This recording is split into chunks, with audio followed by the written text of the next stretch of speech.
아멘. 감사합니다. 구원 상담 7번 구원의 방법 베드로전서 2장 24절 말씀. 친히 나무에 달려 그 몸으로 우리 죄를 담당하셨으니 이는 우리로 죄에 대하여 죽고 의에 대하여 살게 하려 하심이라. 저가 채찍에 맞음으로 너희는 나음을 얻었나니. 아멘.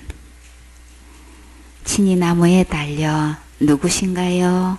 예수님께서 몸소 직접 그 몸으로 나무에 달렸는데 왜 달렸나요? 그 몸으로 우리 죄를 담당하셨으니 그 몸으로 내 죄를 맡았어요. 어떻게 해요? 이는 우리 죄를 위하여 죽고 왜 죽음으로 담당하실까요? 죄값은 사망이니까 죽어야만 되는 것이지 회개기도로 말로 아무리 잘못했다고 해도 죄값은 지불할 수 없어요. 이것부터 분명히 깨달아야 되지요. 내 죄를 위해서 죽으셨음을 무엇으로 증명하셨나요? 의에 대하여 살게 하려 하심이라. 제가 하나도 없게 하신 것을 부활로 증명하셨고 의롭게 하셨어요. 저가 채찍에 맞음으로 너희는 나음을 얻었나니. 우리 병에 치료받도록 주님께서 채찍에 맞으셨어요. 약도 주셨고 의사도 주신 거예요. 예수님께서 값을 몸으로 지불하셨기 때문에 치료되는 거예요. 히브리서 9장 28절에 이와 같이 그리스도도 많은 사람의 죄를 담당하시려고 몇 번 만에 단번에 들이신 바 되셨고, 들이셨다는 것은 어떤 뜻이에요? 죽은 몸을 들여서 죄값을 지불하셨다는 거예요. 죽으셨다는 거예요. 구원에 이르기 위하여 죄와 상관없이 자기를 바라는 자들에게 두 번째 나타나시리라. 예수님께서 몸을 입고 오실 때는 많은 사람의 죄를 담당하시려고 단 한 번에 십자가에서 죽으셨어요. 담당을 어떻게 하셨나? 죽음으로 담당하셨다는 거예요. 근데 예수님께서 다시 오실 때는 우리의 죄 때문에 다시 희생 제물이 되려고 오시는 게 아니고 죄와는 전혀 상관없이 예수님을 간절히 기다리는 자에게 뭘 주시려고? 구원을 주시려고 오시는 건데, 여기서 말하는 구원은 어떤 것일까요? 우리 몸이 변화된 몸으로, 신령한 몸으로 어디서 만나요? 공중에서 주님을 만날 수 있는 몸으로 주님이 변화시켜 주시지요. 이렇게 해서 주님은 많은 사람의 죄를 담당하셨다고, 단번에 이루셨다고 구절구절 말씀하시지요. 그리고 이사야 53장 12절에 이러므로 내가 그로 존귀한 자와 함께 분깃을 얻게 하며 강한 자와 함께 탈취한 것을 나누게 하리니, 이는 자기 영혼을 버려 사망에 이르게 하며 범죄자 중 하나로 헤아림을 입었음이라. 그러나 실상은 누구 때문에? 그가 많은 사람의 죄를 지며 범죄자를 위하여 기도하였느니라 하시니라. 내가 강하고 위대한 자들의 영예를 그에게 주겠다라고 하시는데, 그에게 많은 사람들을 몫으로 나눠주고 강한 사람들을 전리품으로 나눠주겠다고 하셨어요. 그 이유는요, 많은 사람의 죄를 담당하셨다는 거예요. 그렇죠? 죄 지은 사람들이 용서를 받도록 기도했기 때문에 주님께서 이렇게 그가 많은 사람의 죄를 지셨다라고 주님이 담당하셨다는 말씀을 이렇게 표현하셨지요. 그리고 존귀한 자와 강한 자를 그러면 누구일까요? 복음의 전선에서 함께 싸운 우리 사역자들이죠. 영혼 구원에 힘쓰고 애쓴 모든 수고를 주님께서 보시고 다 계산해 주셔요. 다 갚아 주셔요. 반드시 상 주셔요. 베드로전서 2장 25절에 너희가 전에는 양과 같이 길을 잃었더니, 그러면 뭐예요? 길 잃은 양이지요. 길 잃은 양이 누구였나요? 나였어요. 이제는 너희 영혼의 목자와 감독자신 이에게로 돌아왔느니라. 그럼 이제는 길 찾은 양이 되셨습니까? 아멘. 길은 누구신가요? 예수님. 예수님께로 돌아오면 하늘아래 가는 길을 찾은 거예요. 그런데 그 길은 사람들 보기에는 어떻게 보인다고 하셨나요? 좁고 길이 협착하다 그랬어요. 그렇죠? 그래서 마태복음 7장 13절에 좁은 문으로 들어가라. 멸망으로 인도하는 문은 크고 그 길이 넓다고 그랬어요. 그렇죠? 그래서 그리로 들어가는 자가 많다고 해서 숫자적으로는 너무나 많아. 근데 진짜 좁아서 좁은 문일까요? 딱 한 길인 거예요. 그리고 다른 사람들은 여러 종교로 아무 종교나 다 갈 수 있다고 그렇게 믿고 있어요. 그쵸? 길이 너무 많아. 길이 너무 넓어. 그냥 아무거나 선택하면 돼, 그냥. 근데 오직 기록된 말씀에서는 어떤 길만, 오직 예수님 길만 생명으로 인도하는 길이라고 하셨기 때문에 단 하나뿐인 거예요. 좁은 문이다, 좁은 길이다 말씀하셨지만 딱 한 길이에요. 이 길은 어떤 길이길래 14절에 생명으로 인도하는 문이기 때문에 그 길은 좁다, 협착하다 그랬어요. 협착하다는 것은 좁다는 말씀을 또 주님께서 반복해서 말씀하시는 거예요. 그래서 찾는 이가 적음이니라. 오직 예수 그리스도로만 통해서 하나님을 갈 수 있습니다라고 하고 그렇게 믿고 말하는 사람이 너무나 숫자적으로 적다는 거예요.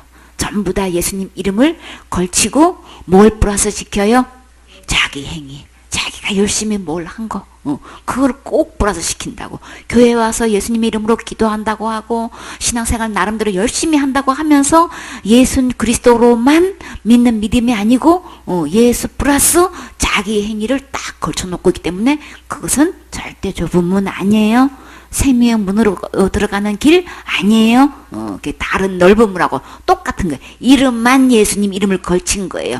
그렇기 때문에 너무나 많은 사람들이 그 이름에 속고 있고 교회들하는 간판에 속고 있는 거예요. 그거는 절대 넓은 문 좁은 문 아니에요.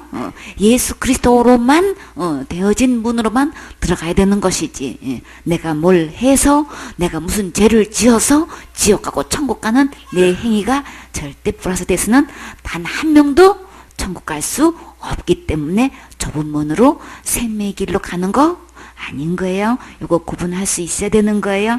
요한복음 10장 9절에 내가 문이니 오직 이 예수님만 천국 갈 수 있는 문이란 말이에요. 누구든지 나로 말미암아 들어가면 구원을 얻는다. 그러면 예수님의 문으로 가지 않으면 절대 이 세상에 뭐로부터 구원을 못 받아요? 지옥 갈 죄로부터 구원을 못 받는 거예요. 그냥 천국 갈 수 없지요. 천국은 모든 사람의 죄를 범하였음에 하나님의 영광에 이를 수 없다고 그랬어요. 그러면 천국 가려면 누가 뭐라든 간 죄 문제가 해결돼야 되는 거예요. 그러면 이 지옥 갈 죄로부터 구원 받으려면 오직 어떤 문으로 들어와야 되는 거예요? 예수님 문으로만 들어와야만 이 구원을 얻는 건데 누구를 막론하고 나로 말미암아 들어가면 구원을 얻는데 예수 그리스도로만 된 이 문을 들어가지 않기 때문에 자기의 신분에 속고 자기가 뭐 한 것에 속고 자기가 큰 죄 지은 것에 속고 해가지고 지금 예수 그리스도로 된 문으로 들어가지 않고 있는 거예요. 누구를 막론하고 예수님을 통한 이 문으로 들어가지 않으면 구원을 얻을 수 없다는 것. 또 들어가며 나오며 구원만 얻을 뿐만 아니라 또 못 얻는데요. 꼴을 얻으리라. 우리가 먹고 사는 모든 문제를 주님께서 다 공급해 주시고 책임지신다는 거예요. 주님이 보장해 주신다는 거예요. 하나님의 자녀인데 그러면 아버지가 신경 안 쓰면 누가 신경 쓰겠어요. 그렇죠? 우리 삶 속에서 필요한 것이 있는 것은 왜 그런 환경을 만드셨나요? 믿음을 키우기 위해서 그러시는 거예요. 우리의 모든 필요를 주님이 책임지신다는 것을 약속하시고 무엇이든지 예수님의 이름으로 구하라고 하셨죠. 믿고 구하는 것은 주님께서 다 응답해 주신다고 하셨어요. 그러니까 믿음을 키우기 위해서 자라게 하시기 위해서 이런저런 환경을 만나게 해 주시는 거예요. 이렇게 해서 또 믿음의 간증을 낳게끔 해서 그 간증을 통해서 많은 사람이 듣고 그 믿어지는 은혜로 함께 또 구할 수 있도록 이렇게 주님께서 자라게 해 주시는 거예요. 주님은 지옥까지로부터 예수님이 구원 이미 하신 거예요. 하나님이 다 구원해 주셔가 아니야. 절대 이 복음은 다 이루어 주신 이 구원을 믿고 전하는 거예요. 구원을 현재 받아져 있어야 되는 거예요. 너무나 많은 사람들이 어떻게 잘못 믿고 있어요? 구원을 이루어 주신다고. 내가 뭘 열심히 해가지고 내가 구원을 주님이 이루어 주신다고 이렇게 얘기를 하면서도 전부 다 구원을 누가 이루어 가는 거예요? 자기가 이루어 가고 있는 거예요. 그러니까 현재 그러면 아무도 지금 구원받아 있는 상태가 아닌 거예요. 주님은 분명히 구원을 얻는다고 했는데 이미 이 나로 말미암아 들어가면 구원을 얻는다고 분명히 말씀하시는데도 불구하고 그건 죽어봐야 하는 거고 하나님 아시는 거고 내가 열심히 아직은 부족하니까 더 열심히 해야 된다고 하고 그러니까 내가 열심히 하고 있잖아 이러고 지금 결코 지금 현재로서는 지금 이루어져 있는 과거 완료가 안 돼 있는 거예요. 그렇기 때문에 속고 있는 거죠. 그걸 다른 복음이라고 하는 거예요.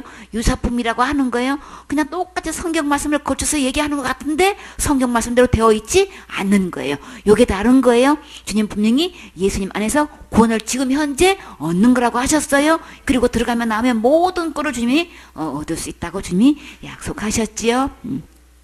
도적이 오는 것은 도적질하고 이 도적이 누굴까요? 속이고 빼앗는 것은 마귀를 말하는 거예요. 그저 하나에서 열까지 속여가지고 어떻게든 우리에게 이 말씀을 빼앗아가요. 도둑질을 하는 거라고요. 이미 다 구원해 놓으신 이 말씀을 어떻게든 구원 못 받도록 제사 못 받도록 이 말씀을 빼앗아간다 그랬죠. 그러니까 우리 기록된 말씀으로 돌아와서 이거 분명히 봐야 되는 거예요. 들으셔야 되는 거예요. 너무나 잘못 들어가지고 잘못된 믿음으로 지금 다른 곳으로 가고 있단 말이에요. 정말 기록된 말씀에 와서 들어와서 보니까 예수님 이미 다 구원해 주셨고 우리에게 그것을 선물로 주셨어요. 그뿐만 아니라 그 살면서 필요한 모든 것 주님이 꼴을 주신다고 하셨어요. 이 사단은 어떻게든 우리 다 이뤄놓은 구원을 이 말씀을 도둑질해가지고 우리 이 구원을 못 받도록 이렇게 해서 내가 뭘 열심히 하고 안 하는 걸로 좌우되는 걸로 이렇게 완전히 속여놓고 있단 말이에요.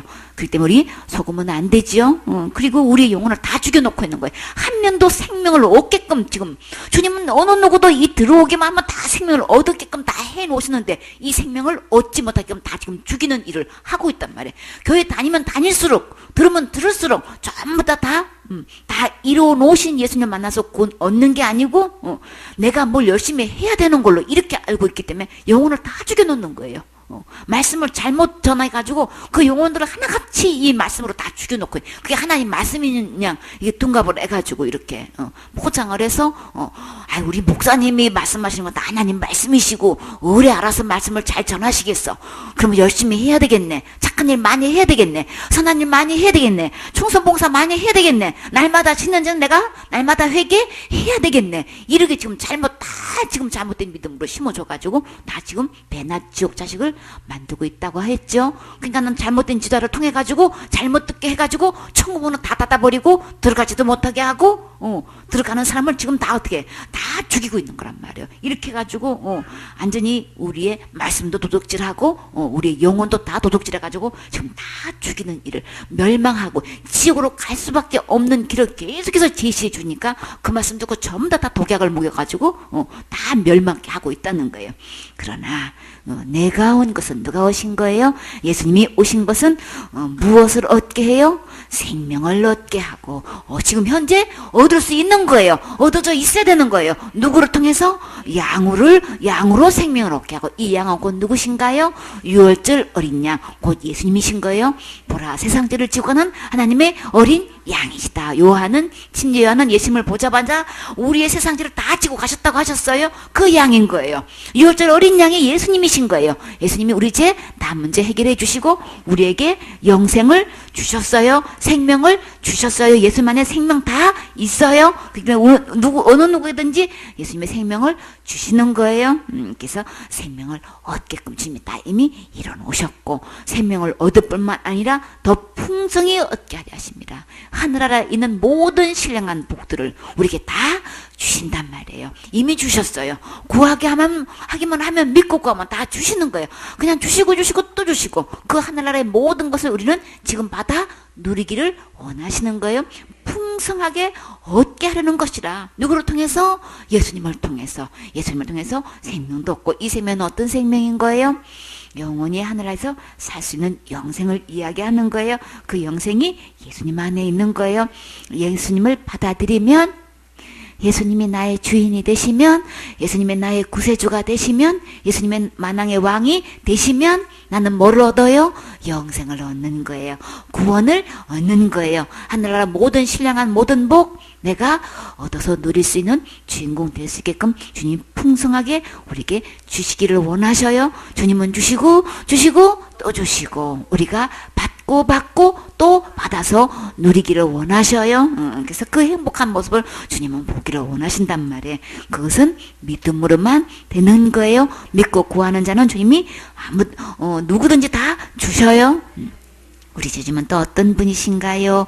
주님은 양으로 비유하셨는데 나는 선한 목자라. 선한 목자는 양들을 위하여 목숨을 버린다 그러셨어요. 우리 주님은 우리를 양으로 비유하면 우리 주님은 목자가 되시는 거예요. 어떤 목자? 선한 목자, 착한 목자가 되셔서 양을 위해서 목숨을 버리셨다는 거예요. 우리 이 지역까지는 목숨을 요구하기 때문에 율법에 의하면 어떤 계명도 범하면 목숨을 요구해요. 그렇기 때문에 큰 죄 작은 죄가 없어요. 지옥까지는 무조건 하나 범하면 다 지옥 가는 거란 말이에요. 우리의 목숨을 요구한단 말이에요. 그래서 우리는 한 명도 율법을 지켜가지고 천국 갈 영혼 세상에 단 한 명도 없기 때문에 내가 날마다 회개 기도로 그 죄값을 해결할 수가 없는 거예요. 우주 만물을 창조하신 하나님, 말씀으로 우주를 창조하신 하나님도 이 죄 문제는 말씀으로 안 돼요. 뭘로 돼요? 몸을 들여서 됐단 말이에요. 친히 몸을 들여서 이 문제를 해결하셨단 말이에요. 그렇기 때문에 우리 주님은 이 양을 위해서 기꺼이 목숨을 내놓으셨어요. 그렇기 때문에 진짜 선하신 목자, 착하신 목자 맞지요? 이렇게 진짜 양에게 필요한 거는 생명을 요구하는 거란 말이에요. 그럼 우리는 죄 지은 장본인이기 때문에 아무리 죽어도 죄값을 지불할 수가 없어요. 죄값을 해결할 수가 없어. 근데 우리 주님이 그 죄값을 대신 죽어주심으로 나를 지옥 가지 않게끔 주님이 다 해결해 놓으시고 목숨을 주셨어요. 그래서 사꾼은 목자도 아니고 양도 제 양이 아니니까 이리가 오는 것을 보면 다 양을 버리고 달아난다 그랬죠. 이리가 양을 늑탈하고 또 해치느니라. 이렇게 사단이 와가지고 우리의 영혼을 다 이렇게 영혼을 늑탈하고 다 이렇게 막 해치는데도 해롭게 하는데도 묵묵부담이야. 전혀 거기에 대해서 타치를 안 해. 그 완전히 양떼를 다 죽이는 발언을 해도 전혀 거기에 대해서 막지를 안 해. 관리가 전혀 안 돼. 왜 그러는 거예요? 본인도 속아가지고 몰라가지고 그게 다 옳은 소리인 줄 알아. 사람의 교훈으로 이렇게 갖다가 진리 인양 이렇게 만들어 놓고 아주 교린이 전통인이 해가지고 이렇게 학습을 시켜 놓으면은 그게 의뢰 그냥 맞는 말인 줄 알아. 어떤 교단을 초월해서 어떤 신앙을 초월해서 어떻게 이렇게 이 다른 복음이 똑같이 통하는지 모르겠어. 큰 죄는 무조건 큰 죄 지으면 그냥 받은 구원까지도 잃어버린대. 그렇게 공공하게 이야기를 해도 아니야. 주님께서 구원해 주신 것은 한 번 받으면 절대 잃어버리는 거 아니야. 절대 빼앗을 수 없어. 왜 하나님께서 왜 말 못하냐고. 하나님께서 우리에게 영생을 주실 때 절대 빼앗을 수 없고 그 영생을 누가 관리한다 그랬어요? 그 구원을 누가 관리하시는 거예요? 하나님의 손으로 주님께서 지키 보호하신다고 하셨죠? 우주 모말보다 크신 하나님의 손으로 보호하신다고 주님이 말씀하셨는데 왜 목자가 돼가지고 한 번 받은 구원은 절대 잃어버리지 못하는 거라고 왜 변호를 못하냐고요? 왜 말 못하냐고. 이렇게 다른 가짜 목자가 와가지고 이 양들이 이렇게 영혼을 늑탈하고 해치는데 어떻게 그걸 바로잡아주지 못하냐고요. 몰라서 그러는 거예요. 자기가 이 영생을 받아보지를 못했기 때문에 누려보지를 못했기 때문에 이걸 그냥 다 잃어버리는 거로 하면은 다 잃어버리는 걸로 알고 있고 내가 그냥 열심히 노력해가지고 뭐 구원을 얻는 걸로 생각하고 여차 내가 큰 죄를 지나는 건 잃어버리는 거고 빼앗기는 거고 다 이렇게 이야기를 한단 말이지. 다 지금 이 영혼이 이게 이 사탄이 와가지고 이렇게 다른 못된 목자를 통해 가지고 이렇게 다른 얘기를 해서 늑탈하고 이렇게 양떼를 해쳐가지고 한 명도 천국 못 가게끔 이렇게 하는데도 아무 대책이 없어. 방비가 전혀 필요한 줄도 몰라. 왜 그런 거예요? 다 사단의 종이 돼가지고 속아가지고 앞좌변으로 사고 있는 거예요. 그냥 자기가 얼마나 못된 목자고 양떼를 죽이는 거고 해치는 거고 이렇게 늑탈하는 건지를 모르고 지금 자행하고 있단 말이에요. 이게 얼마나 무서운 거냐고요. 그렇죠? 이 사단이 이게 철저히 속여가지고 이렇게 이 지도자를 통해서 하나님의 종이다, 의의 일꾼이다, 그리스도의 종이다 이렇게 탈을 씌워가지고 그 이름을 똑같이 해가지고 양떼를 다 이렇게 늑탈하고 해치고 있는 거예요. 근데 기록된 하나님 말씀에 들어와서 보면 우리 주님은 양을 위해서 이미 목숨을 내어놓으셨어요. 우리에게 일생 동안 영생을 얻는 이 선물로 마련하시고 목숨을 이미 들여가지고 우리에게 영생을 주셨어요. 그럼 우리는 어떻게 하면 돼요? 받으면 되는 거예요. 얻기만 하면 되는 거예요. 내가 가지기만 하면 되게끔 주님 이렇게 다 해놓으셨다고요. 왜 그렇게 다 해놓으셨어요? 우리는 할 수 없으니까. 불쌍히 여기서 그대로 내버두면 어디 가니까 지옥 갈 수밖에 없는 거 내버두고 주님은 도저히 볼 수가 없어서 주님이 우주 만물을 창조하신 창조주 하나님이 몸을 입고 오신 거예요. 친히 그 죄를 담당할 수밖에 없는 거예요. 죄 없으신 분만 죄를 대신할 수 있어요. 그러면 누구만? 오직 예수님뿐인 거예요. 우주 만물을 예수님 통해서 다 창조하셨다고 하셨죠? 그럼 예수님이 창조주신데 창조주 하나님께서 이렇게 몸을 입고 오셔서 죄를 다 담당해 주신 거예요. 그래서 몸을 들여서까지 우리를 이 죄에서 구원해 주신 그 주님이 뭘 아끼시겠냐고요. 그러니까는 뭐든지 원하기만 하면 다 주시겠다고 주님이 풍성해 주시겠다고 이미 약속하셨어요. 이게 믿어지면 주님께 구할 수 있지요. 나는 자격이 없지만 주님께서 생명을 주시기까지 하셨고 모든 하늘나라에 있는 것 우리가 다 받아 누릴 수 있게끔 주님이 그런 약속을 해주셨어요. 은혜를 우리에게 구하라고 하셨을 때 주님은 믿고 구하는 자에게 반드시 상 주신다고 약속하셨지요. 믿고 구하는 자를 향해서 주님은 기뻐하신다고 하셨어요. 이렇게 내 말을 믿네. 믿고 이렇게 구하네. 그러면 내가 줘야지. 그러면 주님이 가장 좋은 때에 주님이 알아서 주님이 주셔요. 그렇기 때문에 우리 제일 먼저 이것저것 기도해서 응답받았다고 해도 그것은 주님이 약속을 지키시는구나. 진짜 주님 말씀대로 구하면 주시는구나. 그렇게 해서 그 믿음이 자라서 어떤 믿음의 결국은 어디에 이뤄야 되나요? 영혼 구원에 이뤄야 되는 거죠. 아, 지옥까지도 예수님이 다 구원해 주셨구나. 우리의 믿음이 자라서 예수님 이름으로 구하는 것마다 그냥 구했더니 막 귀신도 쫓아가고 막 병도 낫고 이런 물질도 주셨고 이런 필요도 주시고 기도했더니 이런 관계도 회복해 주시고 이런 필요한 모든 것을 주님이 인도해 주셨네. 해결해 주셨네. 이 믿음이 점점 자라면서 우리의 영혼에 결국 그 믿음은 어디 달하냐면 영혼 구원에 이르러야 되는 거예요. 우리 이 영혼을 지옥 갈 수밖에 없는 이 죄를 예수님이 다 해결해 주셨구나. 그 믿음에 도달해야 된단 말이에요. 다 다른 건 다 얻어놓고 다 누려놓고 정작 뭐는 못 얻었어? 내 영혼의 구원을 다 해놓은 걸 받지를 못하고 지옥 가면 무슨 소용이 있겠냔 말이에요. 그거 나 늑탈당하는 거예요. 그렇기 때문에 이렇게 목자를 통해 가지고 사꾼 목자를 통해서 이렇게 늑탈하고 해친다고 하셨어요.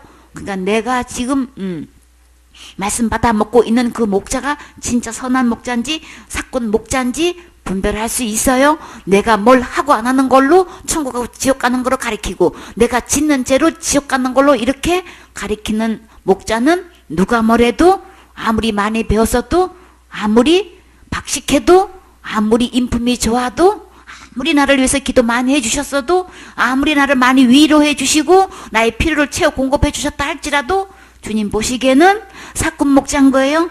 그러니까 제 문제를 어떻게 다루는지 보면은 우리는 다 알 수 있어요. 사건 목자인지 아닌지 그냥 알 수 있단 말이에요. 오직 예수 그리스도께서 지옥과 모든 죄를 다 해결해 놓으셨다고 하는 건지 모든 죄를 다 해결하셨다고 하시는 것인지 큰 죄는 안 되고 자살죄는 무조건 지옥 가고 이렇게 이야기하는 거는 사건 목자인 거예요. 금방 구별할 수 있어요. 성품으로 인품으로 그걸 따지는 게 아니고 이 죄 문제를 어떻게 다룬지 보면은 선한 목자인지 사꾼 목자인지 하나님의 종인지 사탄의 종인지 그냥 구분할 수 있어요. 그래서 주님이 구원받기를 말하면 뭘 주의하라 그랬어요? 거짓은 자 조심하라고 하셨잖아요. 그러니까 선한 목자인지 사꾼 목자인지 우리 구분하셔야 되겠죠. 그래서 주님은 이렇게 양을 위해서 목숨을 주셨고 또 우리를 지옥까지 해서 이미 구원해 놓으셨다.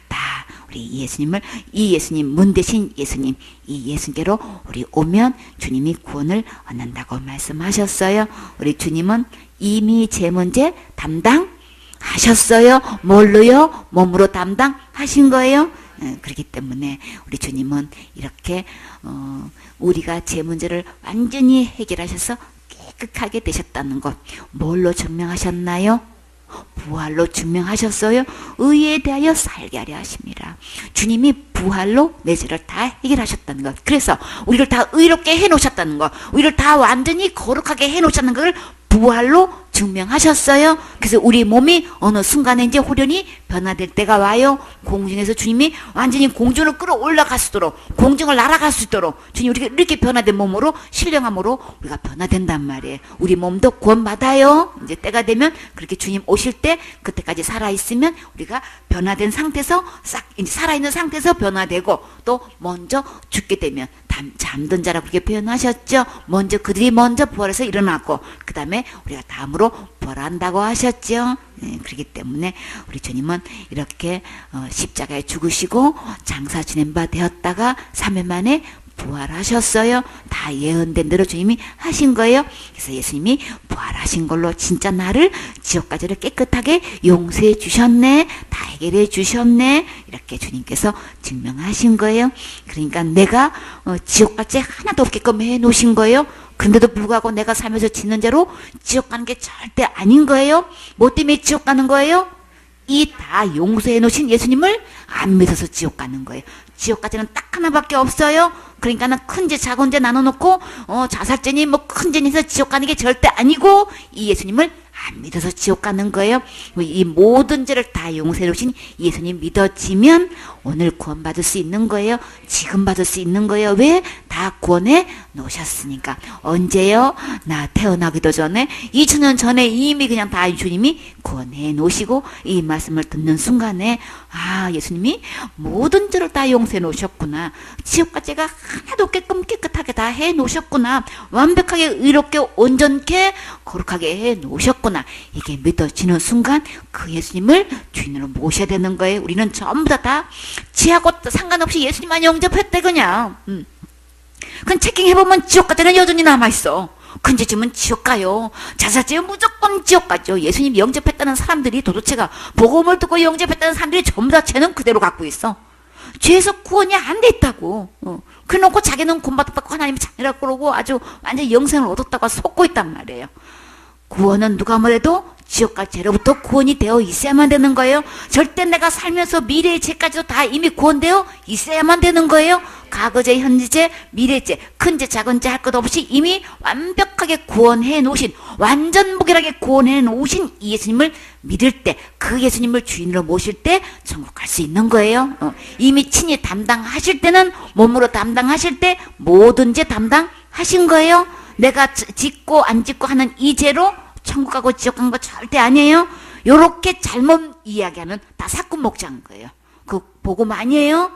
그래서 어떤 그냥 선교 단체 있다고 하면서 전부 다 그냥 제자를 완전히 이렇게 양성하고 있으면서도 실제로 세킹해보면 죄로부터 구원이 전혀 안 돼 있어. 완전히. 그래놓고도 예수님을 영접했다고 아주 자부하고 있다니까. 그래서 주님은 그 죄까지도 다 용서해 놓으셨어요. 이러면 대반 또 그냥 막 그 이단으로 몰고 구원파로 몰고 막 이렇게 한다고. 주님은 분명히 죄에서 구원하시려고 우리를 이 땅에 오셨고 그 몸으로 친히 구원해 주셨다고 분명히 말씀하셨어요. 그렇기 때문에 예수님 안에만 구원 있고, 예수님이 그 몸으로 구원하셨다, 부활하심으로 증거하셨다, 예수님을 믿으셔야 되겠지요. 베드로전서 3장 18절 말씀. 그리스도께서도 한 번 죄를 위하여 죽으사 의인으로서 불의한 자를 대신하셨으니 이는 우리를 하나님 앞으로 인도하려 하심이라. 육체로는 죽임을 당하시고 영으로는 살리심을 받으셨으니. 아멘. 그리스도께서 한 번 죄를 위하여 죽으셨다 그러시는데 왜 예수님이 죽으셔야 했나요? 로마서 6장 23절에 죄의 삭은 사망이기 때문에 주님이 죽으셨어요. 딱 한 번의 죄를 위하여 죽으셨다 그러셨어요. 왜 한 번 죄를 위해서 죽으셨을까요? 한 번 죽음으로 모든 죄값이 해결되기 때문이지요. 이미 죄 때문에 사형 선고받고 죽음으로 처벌받은 사람에게 무덤에서 꺼내가지고 사형 집행을 죄 지은 만큼 다시 처벌 내리지는 않지요. 세상죄도 그렇게 안 하잖아요. 그렇죠? 한 번 죄 때문에 사형 선고 집행하고 처벌 내린 사람을 갖다가 보니까 아이고 이제도 지었네? 이거는 처벌을 못했네? 그리고 무덤 속에 있는 사람을 끄집어내가지고 다시 사형 선고하고 집행하냐고요? 안 하지요? 이 사형 선고를 낼 때는 모든 죄가 다 포함되는 거예요. 세상에서도 죄를 지을 때 사형 선고 언도 내리면 이미 다 끝난 거잖아요. 다시 심판 안 하지요? 재판 안 하지요? 다시 언도 내리지 않지요? 그런 것처럼 우리 주님은 한 번의 죄를 위해서 죽으셨고 처벌 받으셨어요. 이렇게 한 번 죽음으로 모든 죄값이 해결되기 때문에, 해결하셨기 때문에 한 번으로 끝내시는 거예요. 우리 주님은 지옥 갈 죄 한 방에 다 해결하셨어요. 이미지 때문에 사형 선고를 받고 죽음으로써 처벌한 사람에게는 무덤에서 꺼내서 집행하지 않는 것처럼 예수님이 다시 오셔가지고 우리 죄를 또 위에서 십자가에 못 박고 죽으시고 장사 지내고 또 부활하시고 이러지 않아요? 너무나 많은 사람들이 어떻게 하고 있어요? 예수님을 허간나 십자가에 못 박아. 어떻게 그렇게 십자가에 못 박을 수 있어요? 날마다 짓는 죄를 날마다 회개기도 안 하면 나 지옥 가요. 주님 잘못했어요. 나 그저 용서해 주세요. 이거 기도 안 하면 나 지옥 가니까 예수님 영접해놓고 또 죄 지으면 예수님 또 나가셔. 그래가지고 예수님이 또 십자가에 또 못 박아야 돼. 맨날 예수님이 들락날락 예수님 맨날 십자가에 그냥 못 박히고 호가 날 그에. 근데 성경에서 와서 보니까 진짜 예수님은 딱 한 방에 지옥까지 다 해결해 놓으신 거예요. 그러니까 날마다 짓는 죄를 내가 날마다 죄 해결하는 거 아닌 거예요. 예수님이 다 한 번에 해결해 주셨어요. 그렇기 때문에 사형 선고 집행하면 이미 지옥까지는 다 이미 해결하신 거예요. 십자가에 죽으셨을 때 이미 다 죄값 지불된 거예요. 단 한 번으로 우리의 지옥 갈 모든 죄값을 다 대신하신 거예요. 지불하신 거예요. 계산하신 거예요. 해결하셨어요. 예수님께서 불의한 자를 대신하셨다고 분명히 기록되어 있는데도 이 말씀은 안 믿는 자가 너무 많지요. 여러분은 믿어지시나요? 아멘 되시나요? 주단하고 계시나요? 여러분이 이 세상에서 가장 행복한 사역자예요. 가장 존귀한 사역자예요. 이는 우리를 하나님 앞으로 인도하려 하심이라. 왜 예수님께서 십자가에서 이렇게 죽으셨어요? 불의한 나를 대신하셨어요? 우리를 하나님 앞으로 인도하시려고. 그래서 지금 주님께서 어디 갈 수 있는 거예요? 그러면 지금 죽어도 천국 갈 수 있나요? 하늘 갈 수 있어요? 천국 가실 수 있는 거예요? 누구 때문에요? 예수님 때문에. 누군가가 와서 도대체 하늘나라 문이 어디 있을까? 하늘나라 길이 어딜까? 라고 묻으면 우리는 어떻게 대답할 수 있어요? 그래서 어떤 사람이 너무나 답답했나 봐. 도대체 그게 어디 있을까? 하늘나라는 가고 싶은데, 하늘나라 있다는 거는 믿어지고, 지옥이 있다는 건 믿어지는데, 도대체 그 하늘나라 가는 길이 어딜까? 어디로 가야 하늘나라 문을 열 수 있을까? 그래서 무슨 찬송을 불렀어요? 하늘나라 가는 길이 어디 있을까? 하늘나라 여는 문이 어디 있을까? 그건 안타깝게 불렀어. 근데 분명히 그 가사에 답이 없어. 뭐라고 돼 있어요? 골고다 언덕에 뭐만 보여? 배는 진주문은 보인대. 그 진주문이 어딘지, 그 문이 뭔지를 분명히 얘기를 안 해놔. 왜 그게 안 나올까? 그 예수님을 만난 적이 없으니까. 그것이 내 안에 이루어지지 않으니까. 도대체 어딘가? 거기 도대체 어디야? 그 문이 어디야? 안타까운 마음으로 천국 너무나 오묘한 그곳에 누가 나를 이끌을 수 있을까? 도대체가. 배는 진주문은 보이는데 도대체 그 문으로 어떻게 갈 수 있는지 그거를 이야기를 안 해. 오직 하늘나라 가는 길, 오직 하늘나라 가는 문은 누가 뭐래도 예수님이신 거예요. 왜 예수님을 확실하게 왜 말 못 해주냔 말이에요.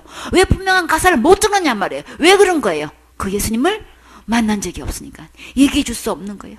찬양으로든 간증으로든 말씀으로든 우리는 분명히 증거할 수 있어야 되는 것. 바울은 이 예수님 분명히 믿었다고 했고 이미 받았다고 했고 받은 것 전한다고 했어요. 받은 사람 받은 얘기 한단 말이에요. 왜 분명한 가사를 못 전해주는 거냐고요. 그러니까는 받지 않은 사람은 그 속에서 너무나 갈급한 거야. 그 예수님 너무 만나고 싶은데, 한락하는 길을 알고 싶은데, 보고 싶은데, 들어가고 싶은데, 안타까워하고만 있는 교회예요. 제시주지를 못해. 그래서 지금 그 예수님 어디에 있어요? 예수님 안에 있어요. 그 길, 그 문은 예수님 안에 있다고요. 오직 예수님 안에 길이고 문이고 하나님 앞으로 인도될 수 있는 거지요. 예수님이 어떻게 하셨길래요? 육체로는 죽임을 당하시고 영으로는 살리심을 받으셨으니. 다시 말해서 예수님께서 십자가에서 죽으셨어요. 무엇 때문에요? 내 죄 때문에 죽으시고 부활하셔서 하늘나라 갈 수 있게 다 해 놓으셨어요. 우리가 날마다 짓는 죄, 날마다 회개 기도로 해결되는 게 아니고 열심히 충성봉사 헌신해서 되는 게 아닌 거예요. 이것은 상급에 해당되는 것이지 제 문제 해결되는 것은 아닌 거예요. 이것을 정확하게 구별하시고 분별하셔야 복음을 깨달을 수 있어요. 여기서 호동돼가지고 열심히 내가 뭘 해야만 천국 가는 걸로 이렇게 내 행위를 불화시키는 이 다른 복음을 들기 때문에 전부 다 이렇게 뭘 해야만 되는 줄 알고 있단 말이에요. 내가 뭘 해서 되는 거 절대 아니에요. 내가 뭘 한 만큼 주님 말씀대로 지켜 행하면 분명히 상 주신다고 하셨고 응답하신다고 하셨어요. 그거는 상급에 해당되는 거예요. 내가 열심히 예배 드리는 것만큼 주님이 거기에 대해서 은혜를 주셔요. 그러나 내가 열심히 예배 드렸다고 내 제 문제 해결되는 거 아닌 거예요. 내가 날마다 기도했다고 그에 대한 기도 응답을 받지만 제 문제 해결되는 거는 아닌 거예요. 지옥과 죄값은 누가 아무래도 죽어야 되기 때문에 우리가 해결할 수 없는 거예요. 지금까지 충성봉사 헌신에 오셨으면 축복받고 싶으면 그 안에서 행복을 누리고 싶으시면 형통하고 평탄한 길을 가고 싶으시면 말씀대로 지켜 행하세요. 그러나 지옥과 죄가 해결되는 건 아닌 거예요. 그래서 주님이 은혜로 다 해결해 놓으시고 우리에게 선물로 주신 거예요. 어느 누구도 예수님께로 오기만 하면 아버지 하나님 앞으로 인도하시려고 다 해결해 놓으셨어요. 그러니까 우리는 믿고 받으면 되는 거예요. 받으면 하늘나라 갈 수 있는 거예요. 누구를 통해서? 예수님을 통해서. 예수님을 이 땅에 보내신 이유는 절대 멸망하지 않고 누구든지 이 영생을 얻어서 하늘나라 올 수 있도록 아들을 세상에 보내셨어요. 왜요? 나를 사랑하셔서. 그래서 우리 모두에게 이 예수님을 보내주셨고 예수님을 통해서 이 지옥과 죄를 다 해결해 놓으시고 누구든지 믿고 예수님을 마음에 모시면 다 구원받고 하늘나라 올 수 있도록 하나님 아버지를 배울 수 있도록 주님이 다 인도해 주셨어요. 그 복음이 이 우리의 행위와 이게 이 합해버리면 이 혼동이 온단 말이에요. 지금까지 잘못 들었기 때문에 요거 분별을 하려면 내 행위와 딱 띄워놓으세요. 하나님 갈 수 있는 건 오직 예수님만이, 예수님을 통해서만이 아버지 하나님으로 인도될 수 있는 거고, 내가 충성봉사 헌신한 거는 다 상급에 해당되고 내가 살면서 그 복을 누리고 자식 때까지도 다 복을 받게 해주셔요. 자식이 잘 되는 거 다 못돼도 조상 탓이고 잘 돼도 조상 탓이란 말이 있죠. 진짜 맞아요. 부모님 당대에서 열심히 충성봉사 헌신한 거 자식 때 다 거두는 거 볼 수 있어요. 그러나 천국 가고 지옥 가는 거하고는 아무 상관없다는 거 요거 구분하세요. 그래야 복음이 깨달아지고 말씀이 들려져요. 믿어져요. 요거 혼선되는 날에는 아무리 들어도 뭔 소린지 못 알아들어요. 분리를 못하니까. 구분돼야만 복음이 깨달아져요. 요한복음 14장 6절 말씀. 예수께서 가라사대 내가 곧 길이요 진리요 생명이니 나로 말미암지 않고는 아버지께로 올 자가 없느니라. 아멘. 하늘나라 하나님 아버지께로 올 수 있는 자는 오직 예수님 뿐이에요. 예수님만의 길이고 참된 답이고 또 영원한 천국에 살 수 있는 생명을 받을 수 있어요. 우리가 율법을 잘 지켜서 행위로 천국 가는 게 아니고 예수님의 의로 가는 거예요. 그럼 예수님의 의를 어떻게 하면 받을 수 있을까요? 믿음으로 받을 수 있어요. 로마서 1장 17절에 복음에는 누가 나타나나요? 하나님의 의가 나타나서 하나님께 나타난 그 의를 우리는 어떻게 그것을 받을 수 있을까요? 믿음으로 믿음에 이르게 하나니 하나님께서 다 이루는 이 의를 우리는 받으면 되는 거예요. 기록된 바 오직 의는 어떻게 살 수 있어요? 어떻게 영생을 얻을 수 있어요? 어떻게 천국에 가서 살 수 있을까요? 믿음으로 말미암아 살리라 함과 같으니라. 하나님의 의를 어린 아이처럼 받아들이는 게 믿는 거예요. 그래서 로마서 3장 21절에 이제는 율법 외에 한 의가 나타났으니 율법과 선지자들에게 증거를 받은 것이라. 하나님의 의가 나타났대요. 구약 성경을 통해서 율법 외에 하나님의 의가 한 의가 나타난다고 다 예언하신 거예요. 예언하신 대로 주님께서 오셔서 다 의를 이루어 주셨어요. 내가 율법을 지키고 안 지키고 그거하고 상관없이 율법 외에 한 의가 나타나서 그 의는 누구신가요? 의로우신 예수님이신 거예요. 예수님께서 이루어놓으신 의로 우리는 어디 갈 수 있는 거예요? 하늘나라 갈 수 있는 거예요. 그래서 구원의 방법은 예수님이 다 해놓으시고 그러면 예수님의 의로 간다는 얘기인 거죠. 그래서 율법에 하나님의 한 의가 나타나서 우리는 그 의로 천국 가는 것이지 내가 율법 지켜가지고 신앙생활 잘해서 충성 봉사 헌신해서 회개기도 날마다 해서 가는 게 절대 아니라는 거 요거 구분하셔야 되겠죠. 갈라디아 2장 16절에 사람이 의롭게 되는 것은 율법의 행위에서 나는 것이 아니요. 어떻게 해서 된다고 하셨어요? 오직 예수 그리스도를 믿음으로 말미암아 되는 거예요. 예수님의 한 의가 오신 것을 그 예수님을 받아들일 때 그게 믿는 거예요. 영접할 때 믿는 거지요. 이 예수님의 의로 천국 간다는 걸 믿고 영접할 때에 되는 거예요. 그래서 믿음으로 말미암은 줄 아는 거로 이거 분명히 할 때 깨달아지는 거죠. 분명히 지식적으로 성경 말씀대로 우리 이 깨달아져야 알아져야 믿어지는 거예요. 먼저 깨달아지고 머리로 알고 그렇구나 마음으로 깨달아지는 날이 와요. 머리로도 말씀으로도 제대로 지식도 없고 이것도 분명히 모르면서도 믿어질 수가 없는 거예요. 그러니까 말씀으로 분명히 좀 알아야 되는 거예요. 알고 바르게 깨달으셔야 되는 거예요. 마음으로 깨달아져야 되는 거예요. 그러면 기록된 말씀으로 돌아와서 이 분명히 말씀대로 알고 믿을 때만 그 효력이 나타나는 거죠. 그거 다 알아. 다 알고도 그 말씀대로 안 믿는 사람이 지금 너무 많아요. 예수님께서 십자가에 돌아가실 때 뭐 때문에 돌아가셨다고 그래요? 우리 죄 때문에 돌아가신 거 다 알아요. 그쵸? 교회 다니는 사람 다 그렇게 예수님 부활도 믿고 십자가 돌아가신 것도 다 알아요. 다 믿는다고 말해요. 그러나 정작 머리로는 다 알고 있는데 마음으로 아직도 안 믿어 있어. 하나님의 의로만 가는 줄을 몰라. 전부 다 내 행위가 다 걸쳐있는 다른 믿음이란 말이에요. 믿기는 믿는데 다른 믿음을 걸치고 있단 말이에요. 온전한 믿음이 그거로만 드는 게 아닌 거예요. 꼭 내가 뭘 하는 걸로 걸쳐 있기 때문에 그거 다 알아요. 나 다 믿어요. 내 믿는 거 아는데요. 온전한 믿음? 아닌 거예요. 예수님 그리스도로만 그 의로만 믿는 믿음이 아니라서 문제가 되는 거예요. 요거를 나도 모르게 이렇게 걸쳐 있는 거, 내 행위가 걸쳐 있는 거, 요거 다 유사품을 분별할 수 있고 볼 수 있고 가려내서 보여줄 수 있어야 되겠죠. 사회라는 이게 예리한 날이 갈아져 있어야 되는 거예요. 양날이 서 있어야만 분별될 수 있고 분별해서 보여줄 수 있어요. 그걸 깨닫게 해줘야 되는 거죠. 절대로 우리의 행위에서 나온 것 아니고 예수 그리스도를 믿음으로 말미암은 줄 아는 거로 우리 분명히 말씀대로 알고 있어야 되겠죠. 우리도 그리스도 예수를 믿나니 나도 그 예수님을 믿고 있나요? 하나님의 의로만 되는 이 믿는 믿음. 이는 우리가 율법의 행위에서 아니고 믿는데 절대 그 믿음 속에는 율법의 행위로 되는 거 아니라는 걸 이게 분명히 돼 있어야 되는 거예요. 그쵸? 내가 이렇게 열심히 하고 있잖아. 내가 이렇게 예배 잘 드리고 있잖아. 막 이게 답이야. 막 완전히. 그게 꼭 들어가. 그게 왜 들어가냐고. 내가 천국 가는 문제에서 내가 이렇게 하고 있잖아. 내가가 왜 들어가야 되냔 말이에요.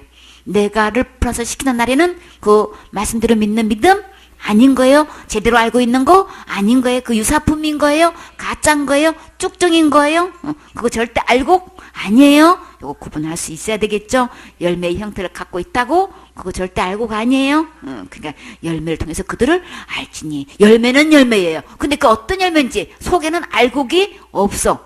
껍데기야. 쭉정이야. 그러니까 예수 그리스도가 계실 때만 진짜 알곡인 거예요. 열매가 진짜 열매인 거예요. 그 열매가 아닌 쭉정이는 다 불에 태워 버린다고 하셨어요. 그 때문에 그리스도를 믿음으로써 의롭다함을 얻으려 함이라. 의롭다함을 얻을 수 있는 것은 예수 그리스도를 통해서만 되기 때문에 이거 분별할 수 있어야 되겠죠. 또 재차 주님은 3번씩이나 얘기하셨어요. 율법의 행위로서 의롭다함을 얻을 육체가 없느니라. 이 세상에 어떤 육체도 율법의 행위로는 의롭다함을 얻을 수 없기 때문에. 왜 이렇게 한 구절에 이렇게 3번씩 거듭 말씀하셨을까요? 너무나 이 행위에 속고 있기 때문에. 너무나 예수님을 믿는다고 하면서 그야말로 누구말마다 빠삭하게 알고 있으면서도 아주 꿰뚫고 있으면서도 진짜 자기 행위를 떡하니 걸치고 이런 내가 천국 못 간단 말이야. 그냥 이렇게 해가지고 그냥 있는 대로 화를 낸단 말이에요. 절대 우리의 기도나 은사나 체험이나 직분으로도 천국 갈 수 없어요. 기도 응답 많이 받았다고 천국 가는 거 아니에요. 천국은 제가 없애야 가는 거잖아요. 은사가 많아가지고 환상도 보고 예언도 능력을 많이 행했다고 천국 가는 줄 착각하지 마세요. 오직 천국은 예수님의 의로만 가는 거예요. 예수님 안에만 죄가 없어요. 예수님의 의를 받으셨나요? 예수님께서 내 죄를 위해서 십자가에서 죽으시고 부활하셔서 지옥 갈 내 모든 죄를 영원히 용서해 주신 것이 믿어진 사람은 의롭다함을 받을 수 있어요. 예수님의 의를 받을 수 있는 거예요. 예수님께서 이렇게 모든 죄를 이미 다 해결해 놓으셨다는 것, 이게 믿어진 사람, 순수하게 예수님께서 다 해놓으신 것, 이거로만 가는 믿음을 주님은 찾아보기가 어렵다고 하셨죠. 이 때를 주님은 어느 때와 같다고 하셨어요? 노아 때와 같다 그랬죠. 근데 믿음을 보겠느냐. 그때처럼 그저 시집가고 장가가고 다 하는데 그때 가서 인자가 믿음을 보겠느냐. 롯 때와 똑같다 그랬어. 금방 하늘에서 그냥 유황불이 쏟아지는데 진짜 이 말을 믿는 사람이 찾아볼 수가 없는 거야. 롯하고 부인하고 딸 외에는 도대체 사이 하나 건지지를 못했어. 자기 집에 있는 하인 하나 건지지를 못했어. 도대체가 그 많은 소돔에 얼마나 사람이 많냔 말이에요. 그렇게 지하게 간영했는데도 도대체 믿음을 찾기가 힘들어. 그래서 노아의 때나 또 롯의 때나 지금도 그 믿음 찾아보기가 너무나 힘들어. 그래서 롯도 자기 가족 외에, 노아도 자기 가족 외에 한 명도 믿는 사람이 없어. 겨우 8명 뿐이고 겨우 그냥 롯의 가족뿐이야. 그나마도 롯의 부인은 뒤로 돌아보는 관계로 소돔기둥이 돼가지고 도대체가 죽은 거죠. 소돔기둥 된 거는 살아있는 거 아니에요. 죽은 거란 말이에요. 하나님의 말씀을 끝까지 믿어야지. 이렇게 도중에 죽으면 어떻게 되겠냔 말이에요. 그러니까는 살아있는 것처럼 하고 있지만 이렇게 하나님의 말씀을 온전히 믿지 않는 사람들이 너무나 많은 거예요. 소금기둥 되지 마시고 온전히 믿는 믿음이 돼야 되는 거죠. 오직 예수님의 의로만 갈 수 있다는 거. 우리 진짜 이 믿음, 이 찾아보기 힘든 이 믿음, 이 온전한 믿음이 되셔야 되겠지요. 고린도전서 15장 1절 말씀. 형제들아, 내가 너희에게 전한 복음을 너희로 알게 하노니 이는 너희가 받은 것이요 또 그 가운데 선 것이라. 너희가 만일 나의 전한 그 말을 굳게 지키고 헛되이 믿지 아니하였으면 이로 말미암아 구원을 얻으리라. 내가 받은 것을 먼저 너희에게 전하였노니 이는 성경대로 그리스도께서 우리 죄를 위하여 죽으시고 장사 지낸 바 되었다가 성경대로 사흘 만에 다시 살아나사. 아멘. 1절에 형제들아, 내가 너에게 전한 복음을 너희로 알게 하노니. 처음 전했나요?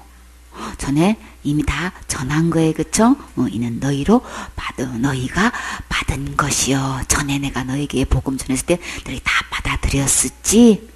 그러니까는 복음을 받은 상태인 거예요.